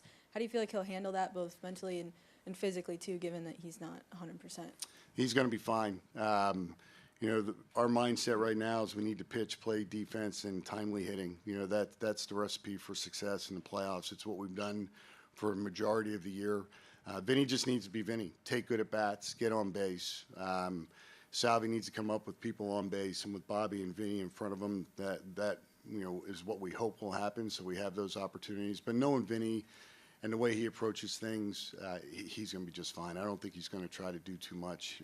And we've talked to him just about different things, how the opponents may pitch him. He understands that. It kind of plays into his hands a little bit because he's a very patient hitter. So we don't really have any concern with it. Anything else for JJ? All right, JJ, thanks so much for coming by. I appreciate it. All right, there's JJ Piccolo. Spring training, when he felt like things were turning culturally with the clubhouse, with the veterans on this team. That last part about Vinny Pasquantino is interesting, that, he said he won't try to do too much, but we've talked to him about how pitchers are going to approach him. And, he said it plays into his strength because he, takes a lot of pitches. But I also wonder, how they're going to approach him. Jam him inside, try to, get it in on his hands to maybe have a little vibration, a little rattle of that bat for that top hand thumb a little bit. I don't know if that's something that they'll be doing, or if they're trying to work him inside that, hey, take those pitches. Or if they think he's going to be overly antsy, let's, throw some pitches up here first couple of pitches, and he's going to, get himself out, either be in an 0-2 hole or a soft contact. I don't see him doing that, I don't, though, and that's because- what JJ was saying, is like he'll be fine. He's not going to try to do too much, and how they're going to approach him sort of plays in, how they think they're going to approach him plays into a guy that doesn't swing the bat that often. Mm-hmm. So if they think they're going to approach him and say, get yourself out, then he needs to be his typical Vinny Pasquantino self. Idea. If they're going to pitch him inside, he wears those old-timey suits of armor. No, Mo Vaughn. He's Mo Vaughn. He puts his whole right arm is one. The Barry Bonds where he's wearing. Oh, my God. Was it David Wells that we were speaking to? Yeah, about that, right. we're like, who did you hate to face? And he was like, I mean, there's Barry like Bonds, like Mo Vaughn. Mo Vaughn, he was leaning out over the plate, but he had all the pads all on. the padding on. He was like Mo Vaughn. He had the shoulder pads and football gear on, but he's leaning out over the plate like his elbow Yeah. is on the inside part of the plate. Vinny, you wear the Mo Vaughn, Yeah. and if they're going to pitch you inside, Yeah. you're going to get on base a lot. I will venture a guess that Vinny Pasquantino will not swing at the first pitch today. The first pitch Vinny sees, he will take that pitch. That's that. I know that's going out on a limb. It's Wow. crazy, It's like since the he typically it's like does the it. Mike Trout where he's like Yes. never swung at a first pitch in Yeah. like how many? Since he typically would do that, but timing, seeing a pitch, not trying to be overly aggressive. They may try to let me get myself out. This may not be a get me over fastball to start. Whereas Corbin Burns may go, ain't no chance he's swinging at this first pitch. Here's a get me over fastball. You know what? Here's 95 right down the middle. I'll tell you this. How about the opposite? He does swing first pitch because it's a he sits- 92 fastball that Corbin Burns is throwing over. Vinny will be ready for the fastball. No matter what Vinny Pasquantino is looking for in a pitch, the man can hit a fastball. And so if he's going to be sitting there saying, if it is a fastball, I'm swinging. Anything else, I'm spitting on, and if it's 0-1, it's 0-1. But you ain't going to get a get-me-over fastball by me in the first pitch thinking that I'm just going to take this and be overly patient because I can hit a fastball, damn it. What would Alcides Escobar do? He would swing at the first pitch. He would swing at the person in front of him's first pitch. He would run up to the batter's box just to be able to swing. Here's Matt Quachero. Benny set a very high bar in here, I'll have you know. So, who's got the first question? We'll start with Ann.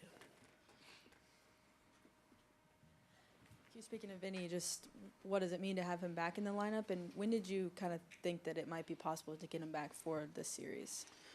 Well, what it means, we're really excited about it, first of all, and the amount of work he's put in and the dedication is really remarkable, and how quickly he's healed up. We know there's still healing that needs to happen, but it's really incredible what he's done, and the whole training staff with Blummer and KT and those guys to get him back. Really, really special. When did I first think? Yeah, I think I probably started to think it was a possibility last week in D.C. when I went to watch him hit in the cage, and I had seen a couple videos, but when I watched his face and didn't see him grimacing and those kinds of things, that's when I thought it might be real. And just one quick roster question: going with 11 pitchers, 15 position players, what led to that split there for you guys? Well, a lot of things. We considered every avenue. We use our roster. We pinch run, we pinch hit. We think that's the best way for us to match up throughout this series with these guys.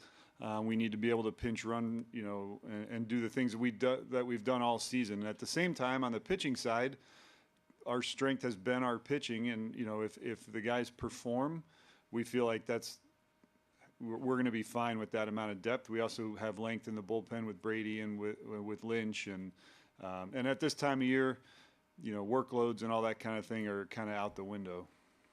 Jake, third row on your left. Thank you. With Vinny, he said that he was supposed to check in this morning around 9, but sent a text. He said at 6:55. Was that text to you? No. No. But I guess at what point did you hear from whoever that text was to that he was up that early and also raring to go and gave the green light? Well, he was up a few hours later than me because I was ready to go a lot earlier than that. But I think I'm assuming he sent it to KT. We knew at 9 was kind of the magic number that we wanted to find out, with the rosters having to be set at 10. But so once we got that notification from KT around 9, we were good to go. What kind of communication was there from you back to him saying, okay, you're officially on it, you're a go, and also you're in the lineup? Well, we told him yesterday when we left, if everything was fine this morning, that would be the case. I did not call him or text him or anything today, but as long as he woke up, once he finished hitting yesterday and things were the same, once we got through the treatments and all that kind of stuff yesterday afternoon, as long as he checked in this morning okay, we were going to be good. Go to Jalen in the second row. Hey, Q, you preached a message today all season and really since you first came to the Royals. Is there any significance to this day, knowing that this is your first playoff game you're going to manage, and what were your emotions like just leading up to this moment? Yeah, I would say so. I mean, I think you'd have to be a little bit crazy or to not understand where you are and appreciate it, really. And I think that's part of the benefit of the Live Today motto, or whatever you want to call it, is because if you do stay in the moment, you can appreciate the things you're going through. It's not a matter of, well, I'm just going to wait for the next best thing or the next biggest opportunity. It's appreciate where you are and understand that you're not here because of yourself. You're here because of everybody that's ever had an influence on you. And as far as a team, this isn't a one-man team, right? And that's the thing these guys have embraced. But as far as me personally, yeah, I've taken every opportunity I can to appreciate the fact that for the first time, my family will be here with me in a postseason. My kids are old enough now to somewhat understand what's going on. And just the fact that it is my first time as a manager, it is not something I'm taking for granted at all. Go right up to the front here. What has it been like for the past month creating your lineup without Vinny and all the RBIs that he brings to the team? And what's it like to be able to lock him back in that third spot now? Yeah, great question. It's been interesting, and as soon as he was injured, JJ went out and got Grossman and Pham and Gurriel all right about that same time. And, we started trying to piece things together. We knew, and the guys actually came to me the next day and said, look, we understand there doesn't have to be a message here of like, nobody has to be Vinny, those kinds of things. Vinny has a lot of RBIs because a lot of other guys were on base for him to drive in. So we have that type of team that can do things to set each other up. But there's no question, the guy that hits third for you all season in between Bobby and Salvi is a huge part of what you do. So to get him back is big. A lot of people had to do some things out of their comfort zone to get us here, this last month. And I think that's only going to pay us dividends going forward. More questions for Matt? Anything else? All right, Mac, enjoy the game. Good luck. All right, there's Matt Quattrero, skipper, first ever playoff game. Family is going to be there. Understands. It's an interesting point about, hey, today. And, you hear some guys talk about, look, it's the playoffs, but it's another game. It's another game. And the question from Jalen about, you've had this motto, this mantra all season long of embrace today. So if you lost yesterday, that's yesterday. Think about today. And Matt Quattrero saying that, that's kind of the point of that today motto, is that you can wake up and appreciate and embrace and understand what's going on today. That this day, I'm going to manage my first ever game in the playoffs. My family is here. All year long are battles and ups and downs. We got here. Now it's time to go. I don't care about what happens tomorrow. Doesn't matter what took place yesterday.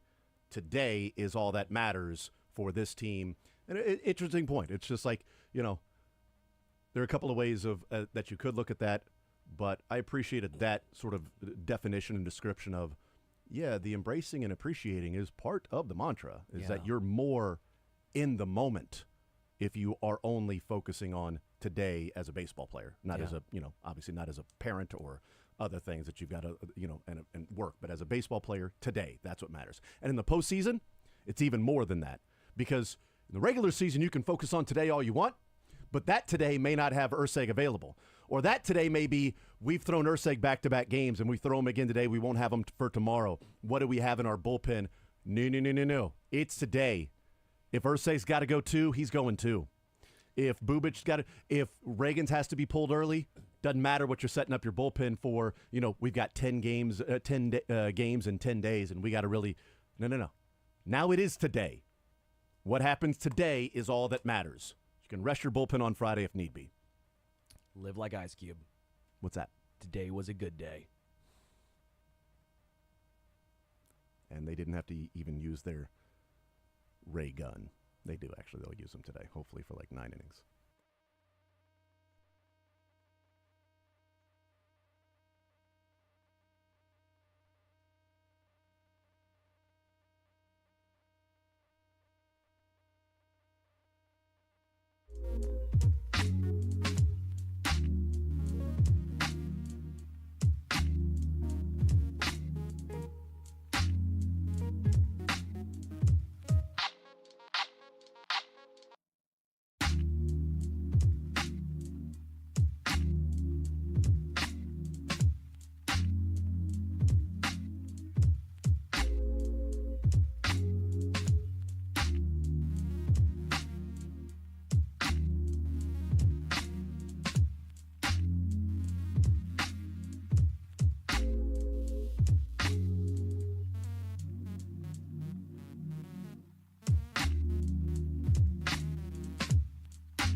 said, there haven't been guys coming up and saying, hey, congratulations, let's go get it. He's like, we all have a job to do. Everybody's got their stuff that they're doing and getting ready for this game. So, it's just sort of go time. What do you think that feeling is like in that clubhouse now 2 hours and 25 minutes away from first pitch? Well, there's excitement. And, I think Vinny coming back gives you that excitement. My thought is, how's his timing going to be because he hasn't played? But, it's funny what that anticipation and adrenaline can do. But another good reason that I think is good for Vinny coming back is that it gets the butterflies out. It gives them a distraction toward, oh, man, this is the playoffs. Now we got to win, and we're on the road. And if anybody's thinking that can kind of be curtailed a little bit by, dude, we got Vinny back, man. It's exciting. He's one of their team leaders. He's one of their inspirational guys. And so I think that what he brings athletically and offensively is great, but on the bonus side, just the fact that they're having him there can give him even more motivation and inspirational leadership. It's awesome. One of the things that I was going to ask you, and Sterling and I sort of discussed this very briefly in the first hour, but said, I want to bring this up with Les Norman. With Vinny Pasquantino, the answer is going to be both with this, but what do you think the bigger impact for this team is with Pasquantino in the lineup on the wild card roster? Is it specifically in the lineup batting third as the DH, or is it that energy that he brings and sort of everybody getting a little bit of a boost, a little bit of a jolt, an espresso shot, getting ready for this game, of that energy and excitement, and him, being, Quattrero said, yeah, you could, or maybe it was JJ Piccolo, was like, yeah, you can be in the dugout in the clubhouse and everything, but, not in uniform. There's only really so much you can kind of do.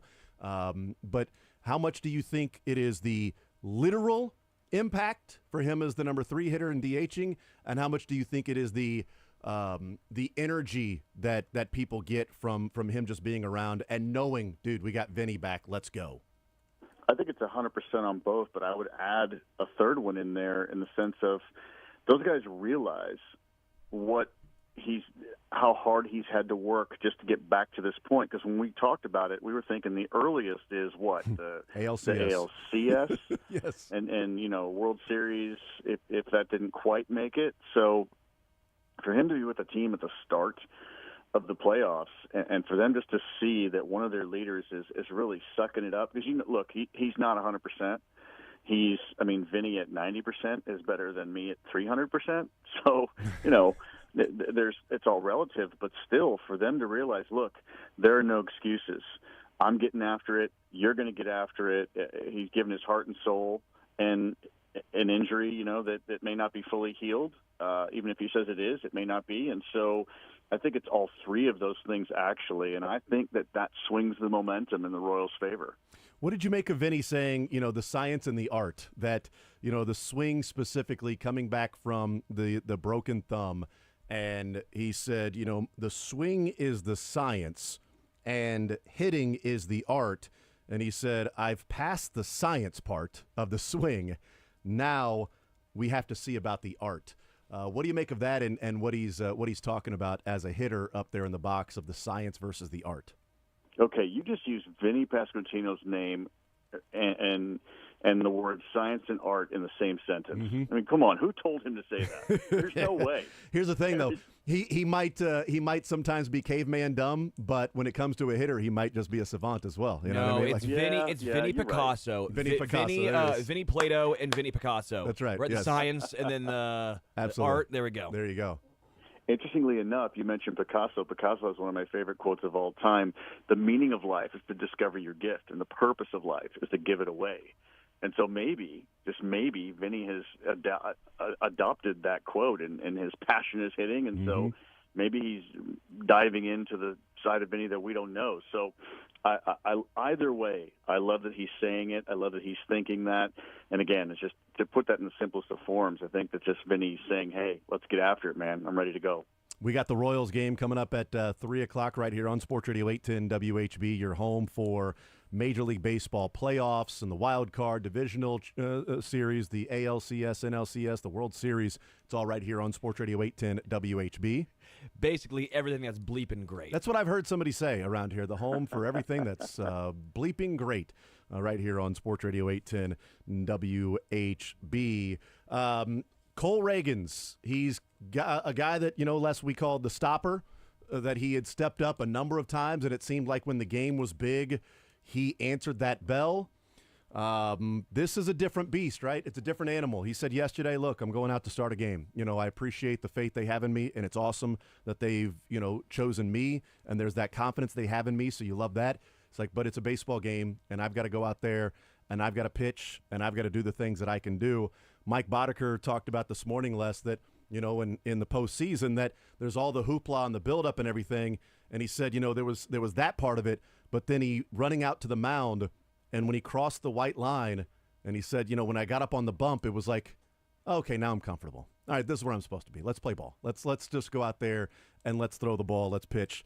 And now it's able to sort of remove all of the other things once he crossed the white line, that was then his comfort zone, as opposed to then his anxiety built up even more. Well, that's Cole Reagans being Cole Reagans. That's an experienced, talented, professional, mentally locked-in pitcher who's really understanding if you don't take the approach, it's just another game, then your highs are going to be too high and your lows are going to be too low, and then you can be inconsistent. You can make a lot more mistakes. You can end up walking a lot of guys, and so that actually encourages me that Cole Reagans is thinking that way. I mean, you think about it, we know that we got a steal in a trade for Cole Reagans, but this is what we got him for. This is the moment in time. I think all the sensationalist talk is more for the fans, like, oh, Cole Reagans, nobody's beaten Cole Reagans, and he's our stopper, he's our stud, and he might very well be, and he's proven that, but he's also lost some games too, and so he's had not many, but he's had a couple bad innings or bad outings this year. So look, we all as Royals fans would take Cole Reagans on the bump at any time. We'd also take Seth Lugo. We'd also take Michael Wacha. I'm going to stop right there with those three. However, Cole Reagans is thinking just like Cole Reagans and just like Mike Boddicker said he should be. When you get between the lines, it's like the old Kevin Costner line For the Love of the Game. Clear the mechanism, man. Just go to work. Do your thing. You're not going to throw a little bit harder because it's the playoffs. Your curveball's not going to have a little bit more bite just because it's the playoffs. Because if that's the case, you should have been throwing that in April. So, again, he's just got to be Cole Reagans and do his thing, not just physically, but really zone in mentally and let yourself know when you're out there that this is just another game and you're just going to get my best like you always do. This may be a question for a pitcher as opposed to a position player and a hitter like Les Norman is, but do you think it's more advantageous, or it's less of an impact, I should say, if you've got that adrenaline rushing through your body and you're starting a postseason game for the first time in your career? Do you think it's less impactful for a guy that is a hard-throwing strikeout guy like Cole Reagans, or a guy who's more of a feel pitcher that has, that's going to have to locate and command his pitches? Is there one pitcher more than another that, all right, well, if he's too amped up here, that's going to be an issue? Is it the guy that already throws hard and is a strikeout guy, or is it too amped up here for the guy that needs to command his pitches and work in and out and up and down and throw the different breaking stuff? Yeah, I don't think you're dealing here with a Randy Johnson type versus a Greg Maddux type. One's the crafty and one's the flamethrower with the hard slider. I think you're dealing with more of a pitcher temperament and maturity level. And although he's inexperienced, he doesn't have a lot of experience, obviously, in the big leagues at all, or in the big leagues for that matter, but in the playoffs at all for that matter. Yep. I just think it's more of a temperament, and I think Cole Reagans has proven, he's got that good temperament. I like what I see sometimes as he walks off the mound and he gives that guttural scream like that, and that growl and all that. But that's just pitchers in general, especially left-handed pitchers. They're all freaks.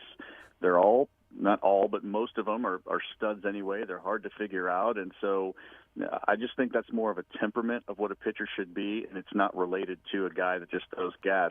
If a guy throws 100 miles an hour and he gets all hyped up, it's not because of the playoffs. It's because that's just who he is. I mean, Jonathan Papelbon as a closer is willing to beat his own teammates up in the clubhouse when he fought Bryce Harper. He's not going to just all of a sudden have a fastball off and then not be aggressive. they are who they are despite of the situation and what their talent level is. Les Norman is our guest. Breaking the Norm. It is presented by TruckMovers.com, First Federal Bank of Kansas City, and Biesterveld and Crook. We'll take a timeout. We'll come back. We'll get Les's thoughts on this matchup, specifically Royals and Orioles, and what he thinks of this series, 2 or 3 games over the next 3 days. We'll have them for you right here on Sports Radio 810 WHB. More with Les Norman, Breaking the Norm, next.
All right, hanging out with Les Norman, Breaking the Norm, presented by TruckMovers.com, First Federal Bank of Kansas City, and Bistroveld and Crook. All right, Les, Royals and Orioles, what do you think of this matchup? I love the matchup way more than I do the Royals and Astros. Oddly enough, reading a number of things from the Orioles side, they talked about how, well, thankfully it's the Royals because it's such a better matchup for us than the Tigers. That was interesting, but both sides got the team they wanted, apparently. What do you make of this matchup and the chance the Royals have to win 2 of 3 there in Baltimore? Well, I mean, we'll see. When 4 teams get the matchup they want, 2 teams still have to lose. So we'll see who's right and who's wrong. It's interesting. And whatever you need to psych yourself out or into, right? So, Corbin Burns has been really good this last month. I mean, really good. I mean, I think his 5 starts, he had like a 1.2 earned run average. But again, they only went 3-2 during that time because they didn't have any offensive run support there. And the Royals know what that's all about as well. But Cole Reagans is also on a streak of 4 quality starts in a row. I think he's going for 5. And so you can look at all the home runs that the Orioles have, and yes, they've got some pretty – they got offensively, they have the number of hitters, good quality offensive hitters, home runs, et cetera, are better, but we've also got our third 100 RBI guy back. And so I think that matches up pretty good. I think this is just going to be – Cole Reagans is going to have to not give up the long ball to a long ball team and a really good hitting team, so he's really going to have to keep the ball down. And the Royals have to keep – the offense has to keep their mind off of statistics. If you don't put a name to a face of the guy you're facing, it's a heck of a lot easier to relax because he's going to throw you strikes, just what he does. He doesn't have a lot of walks in the season either. So it's all going to depend on Reagans keeping the ball down and the offense forgetting who they're facing right now. This is going to be a tough one in the first game. I would love it if it wouldn't go 3 and the Royals won 2, but if you have to give me a comfort pick, I think Game 2 and Game 3, I'm less worried because you have Lugo going in Game 2, Waka going in Game 3. I don't really think there's a negative on our side in the starting rotation at all, plus our bullpen's been really good the last month. So I just think it comes down to, will the offense step up a little bit here, especially against a tough Corbin Burns? And if they get past Corbin Burns today, then I don't see anything stopping them. Yeah, I think for the Orioles, today is pretty crucial for them to win because I agree. If they lose with Corbin Burns on the mound and the Royals have the pitching matchup, the better side of the pitching matchup the next couple of days, then that's going to be really interesting to see, what they end up getting from him. So we'll find out what ends up taking place with that. The bullpen part of it, I think, is interesting because I was going through and looking at over the last month or so what these 2 bullpens have done since September 1st, and I mean it's night and day how good the Royals bullpen has been and how much the Orioles have struggled. Like ERA, the Royals are 5th, Baltimore's 29th. Fielding, independent pitching, the Royals are 2nd, Baltimore's 16th. Strikeouts per 9, the Royals are 5th, Baltimore 14th. Walks per 9, the Royals are 4th, Baltimore's 22nd. Left on base percentage, the Royals are 18th, but Baltimore's 28th. Strikeout percentage, the Royals are 4th, Baltimore's 15th. Walk percentage, 6th to 20th. Sierra, which is kind of like fielding independent pitching, but they also take into balls that are put in play as well. It's a little more difficult sort of to judge, but anything below 3 is like elite level. And the Royals are at 2.95, which is their bullpen's been elite. That's 3rd best, and Baltimore's 14th. Like, the bullpen has been really interesting, and somehow it has become a strength for the Royals. And it kind of makes sense, Les, when you're coming down the stretch and you need to win games, that Nick Anderson, Chris Stratton, Will Smith, on and on. These guys are not pitching for the Royals anymore. James MacArthur is not there and on the World Series roster. You've got Ursig, Bubic, Lynch, Zerpa, Long, and I'm probably for Schreiber, those guys, that's who you've been relying on. No wonder the bullpen's been a lot better because those guys are the ones that are going out and pitching the innings, not Stratton and and Anderson and Will Smith, et cetera. Yeah, absolutely. And I think today, if you can get 3 runs off Burns by the 5th inning, that means his pitch count's going to be up a little bit. Mm-hmm. And you can tap into their bullpen by the 6th, 7th inning. I think the Royals have a really good shot. Yep. So, if you've got a Kyle Isbell bunt a couple guys over, if you can get a big home run by one of the big 3, something along those lines, and an unexpected double with the runner in scoring position, something like that to put a shockwave through Baltimore, just get that crooked number by the 5th inning, then the Royals have a really good chance. Doesn't guarantee anything, but again, like you said, I like our bullpen matchup better than I like their. I think we're better than theirs is. So it's just a matter of getting Burns' pitch count up. Yeah, it's wild to say that our now, bullpen's better than as theirs. of say that a month ago, and everyone's like, "What are you talking about? This bullpen's terrible." All right, last one for you, Les. What do you think happens? Prediction: the Royals do they advance? And we're talking next week about a divisional series. Absolutely, they advanced. I'm going to take the Royals today, 5-3. Tomorrow, Lugo throws a shutout, 2-0 shutout. Yep, and they advance. Wow, love it. Yep. And then they get Thursday and Friday off before the divisional series starting on Saturday against the Yankees if they end up winning. Les, you are the man. Appreciate it, sir. As always, breaking the norm, Les Norman. Enjoy the game today, man. Cannot wait for our conversation next Tuesday. Hopefully we are talking about what this team is looking like in the middle of a divisional series. Thank you, sir. You got it, man. I'm so nervous. I'm actually going to watch the game on my phone at the gym so I can release my energy. Oh, yeah. So you're doing a little Billy Bean level watching. So there you go. Les, you're the man, brother. Enjoy it. All right, see you guys. Absolutely. There's Les Norman breaking the norm. He is each and every week presented by truckmovers.com. He's presented by First Federal Bank of Kansas City and also Biesterveld and Crook. 5-3 today, 2-0 tomorrow. It is pretty crucial, that first inning, because we talked about, when Jack was in here on Monday, that oftentimes Cole Reagan's, in the first inning will put some guys on, work out of a jam, and then, all right, now we went 6 innings and gave up no more runs and got, 18 of 23 guys out. You know? If the Royals come out of the first inning with like a 2 or 3-0 lead or something, that's pretty crucial for the Orioles.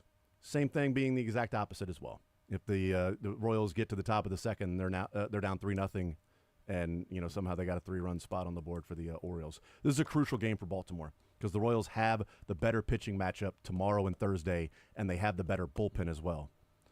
We'll see. We'll talk with Todd Lebo coming up next.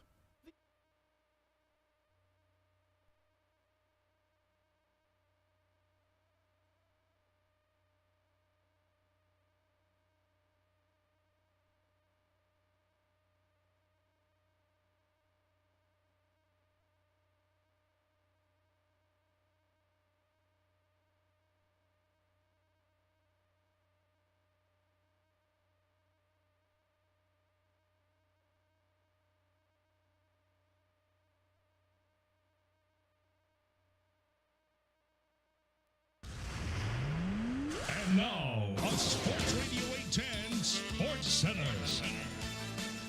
This is Sports Center. This Sports Center update is brought to you by Heartland Financial and Mortgage, where their one and only priority is putting people first.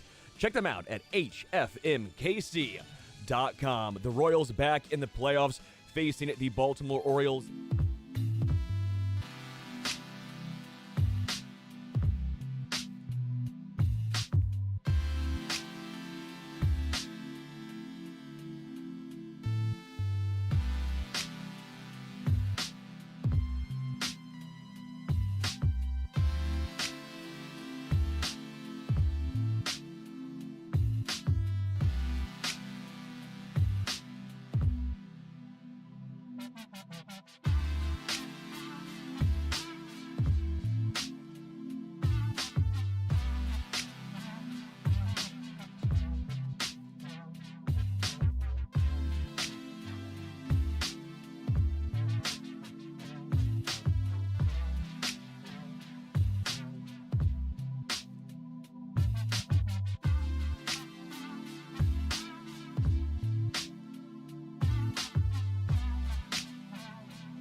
These O's ain't The royal. Royals are in the playoffs. It's so wild.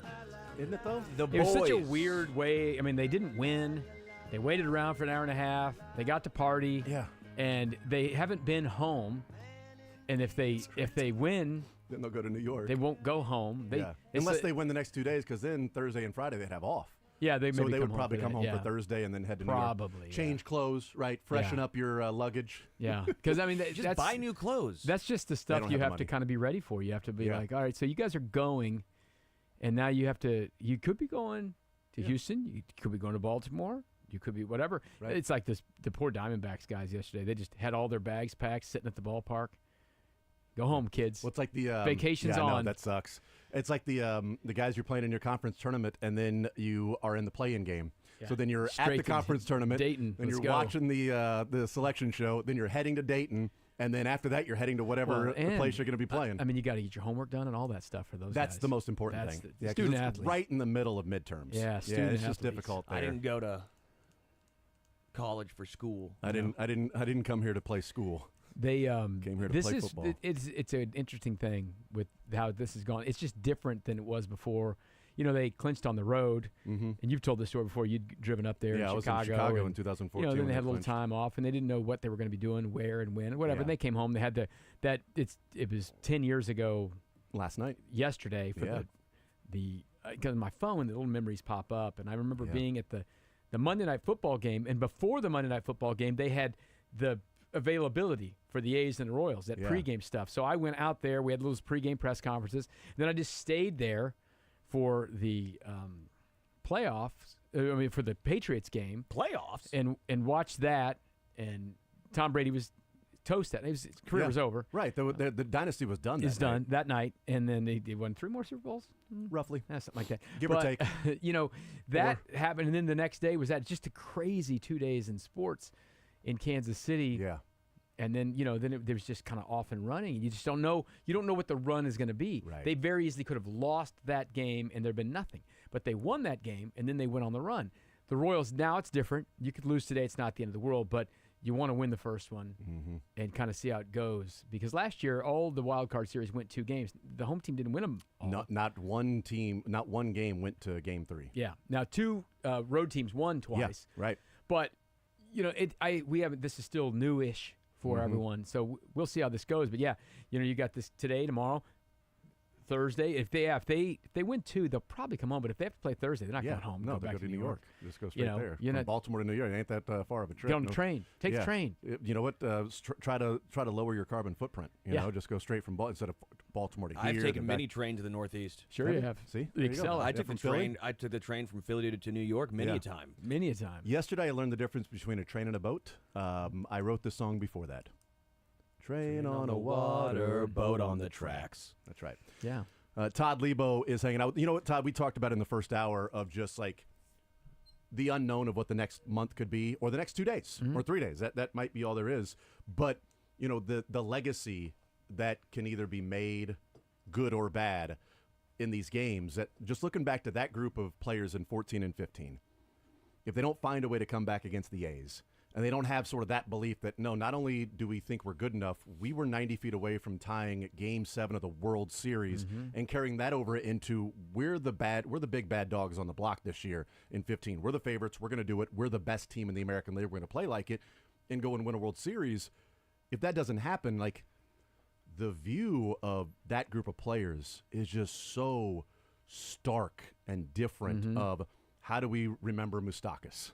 You know, how to remember Hosmer? How do we remember Lorenzo Cain and Alcides Escobar and Ned Yost? You know, All of without it. those 2 amazing Octobers that they went through. And you don't know what would happen. Like, you know, listen, they were all still back in 16 and 17, too. Yeah. If they hadn't won, maybe they keep climbing the mountain or whatever, because they were good teams. They were fine in 16 and 17. Not great, but fine. And listen, we'd love to have had that last year.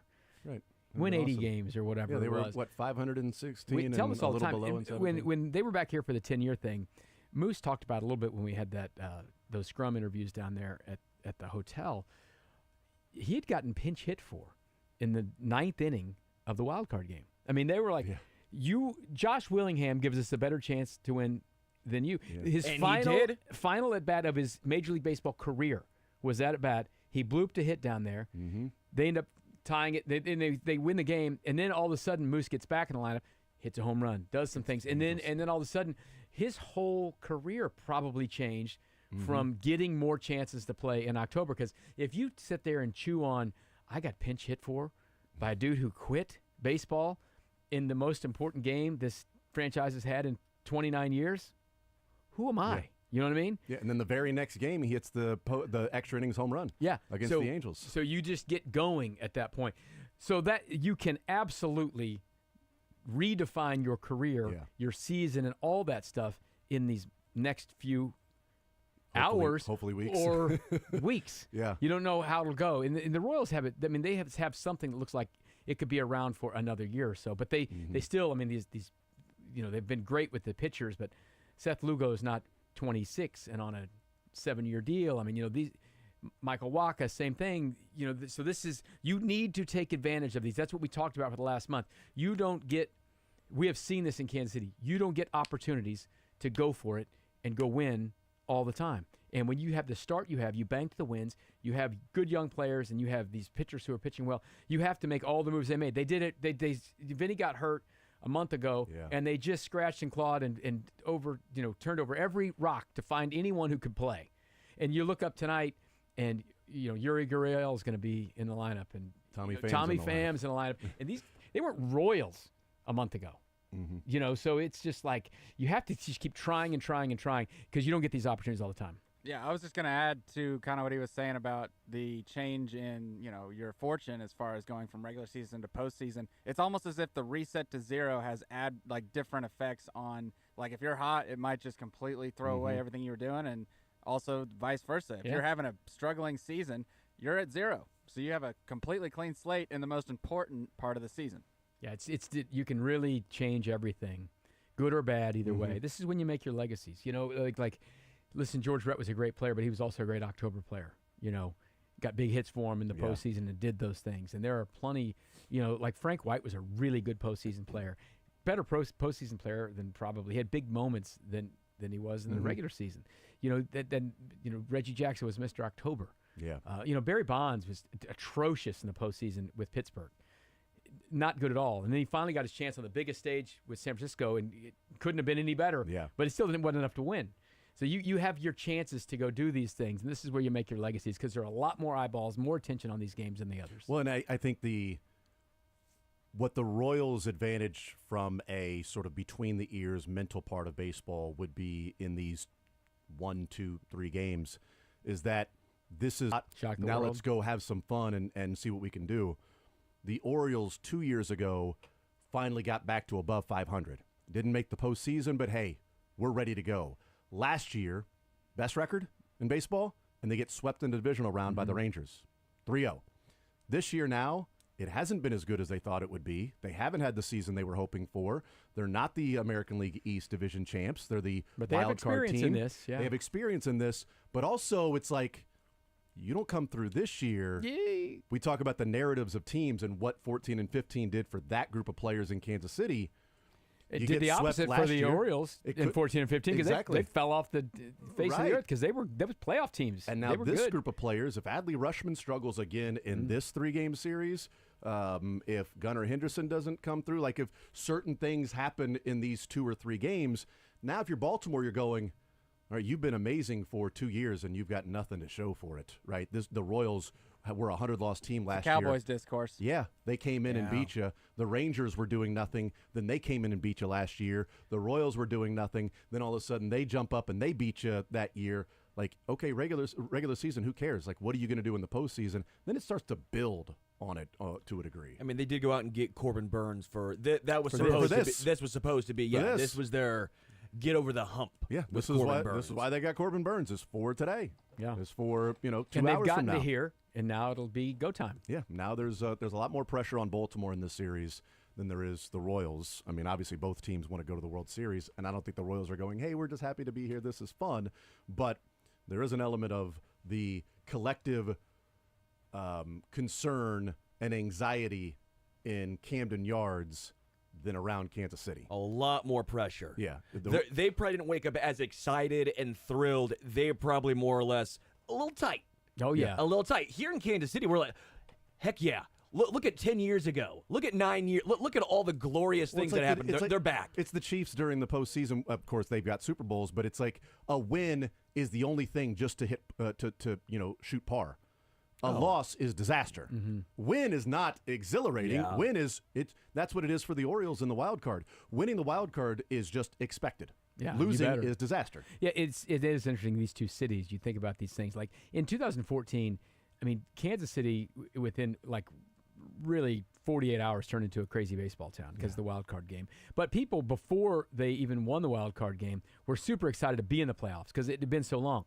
But now I haven't felt that craziness with baseball fans because this has been a weird year with the vote on the stadium and all this stuff, and the part where there's been 3 Super Bowl championships. You know, I mean, the people, sports fans in Kansas City aren't nearly as hungry as they were in 2014. Right. Baltimore sports fans are ravenous because their football team has lost to the Chiefs in the playoffs last year in the AFC Championship game. Their baseball team hasn't gotten to the World Series and done those things, so they're kind of in that. They're not as desperate it was in 2014 in Kansas City because they've had success. But there was nothing going on in Kansas City in 2014. Yeah. If you think about that, Absolutely that true. time, nothing. Absolutely true. Because we were 2 years removed from the #1 pick in the draft for the Chiefs. Yeah. And the Royals were 3 years removed from a 100-loss season. Like in 2011-12, like the Chiefs were firing coaches. You know, the it's awful. tragedy and disaster. Everything. At Crazy Arrowhead. to think about The that. Royals' 100-loss season, like it was terrible in the town. Sporting was what was sort of the saving. Yeah. Seriously, it's Sporting. Yeah. And listen, we love Sporting, and Sporting's great. Yeah. But they won a championship in 13, and you would routinely look up, and there would be more people at Sporting games than there would be at a Royals game over and over. And that still kind of happened this year because the numbers still weren't there on attendance, but there was more interest tonight. And now, once you get the NFL is such a monstrous thing. When you start winning that, you know, not every single person is a Chiefs and a Royals fan, but most people in Kansas City love them both. And if you've literally won 3 Super Bowls in the last 5 years, and you're like, it'd be great if the Royals won, but I don't, listen, people are out buying shirts and stuff, but they didn't open the stores at midnight on Friday to go out and buy a shirt for the postseason. Yeah. 2016, 2017, 2018, and 2021 are the only years since 14 the Chiefs or the Royals have not played in a championship game /series. World Series, and then Super Bowl, AFC Championship game, Super Bowl. Yeah. It's 6 out of the last Got a 6 years in the last decade. Got a lot of they shirts played already. for a Yes. championship. It's crazy. It's But not, when the not wild quite card Boston level because we don't have 14. But when the or whatever, wild but card it's game good. happened, when we woke up this day 10 years ago, when we woke up, that was one of the greatest nights First things that had happened. sports history in Kansas City. Yeah. And then little Because the did we Chiefs know. hadn't won a playoff game yet. Right. They had the 28-point collapse. They had a young Eric Fisher. That was what it was. It was a young Eric Fisher. 2 years into his career, Eric Last Fisher. time the Royals made the playoffs was a young Eric Fisher. Yeah, that's- and Alex Smith was there, And Patrick Mahomes was in high school, and he was in 14. He was in college. He was in college. Mahomes? Yeah. At 14 years old? No, at 2014. Oh, I thought you said at 14 he was in, what is he, Doogie? Hey, No, yo, 2014. He was in college. Yeah. Not starting. Bobby at this Witt point. was what, 14 years old? Yeah. Twinkle. He was like 14 years old. Yeah.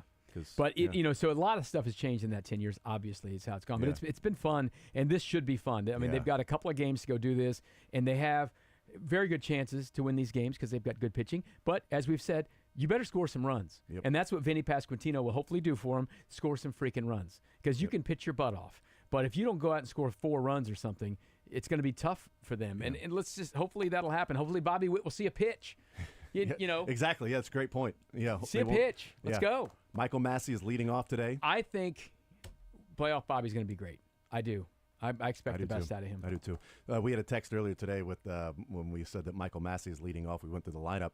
Said Ned Yost, you know what you need, Q? You need a guy to lead off that never walks. Q, say no more. Got it. Michael Massey is our leadoff hitter today.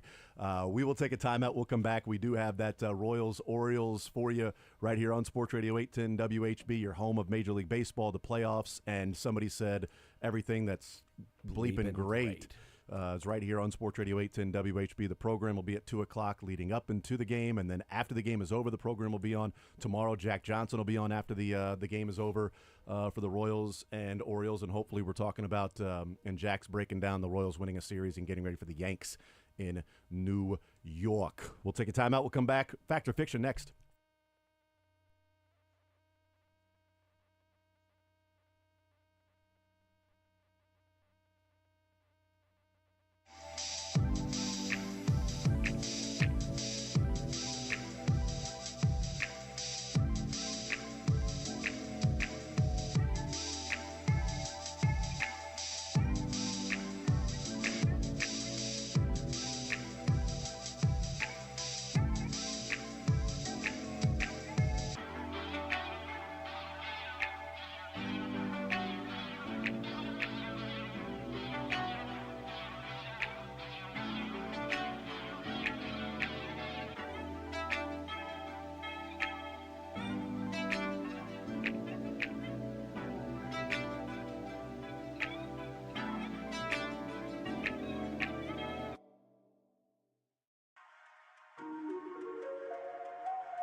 18.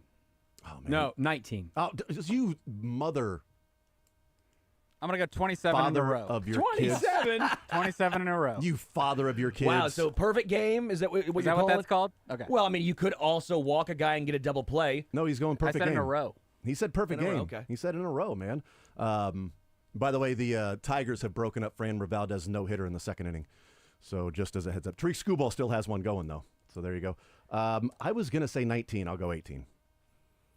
19. Why? By the way, why big did he get win. to go first when he had 5? Well, the last place The goes last first. guy goes No, first. that's not how it works. We always do the one that's leading goes first. 6 1/3. This is ridiculous. Cole Reagan's 6 1/3. This is rigged. The guy that's got 5 points wins a tiebreaker. So- Well, but he only gets. I don't like this he game. I'll gets- tell you what, man. How many points you get? You get I added. won 10 points again. How many was he down? I was down some. He was down 4 to Dylan and 3 to me. Yeah, well, when we go check all these scores, what happens got over the next 5 3 days, points, then I'll have won by 1,000. Yay. Lebo's won the past like 3 Lebo's months been of on this. fire. So Lebo's been on they fire. say the big deaths come in threes, right? Chris Christopherson passed away. Pete Rose, John Amos today. Does that count? No Dikembe Mutombo. Is that so? That now we're on the next 3. Well, that was unless. How does it go? Unless Christopherson was the final of the 3, and then Was he first or Mutombo, the- Rose, and Amos are the next 3. So if you're my age, John Amos is the dad on Good Times. Mm-hmm. If you're your age, he's the guy on Coming to America. Yes, Coming to And if you're Sterling's age, he doesn't know who we're talking about. McDowell's. I know the name.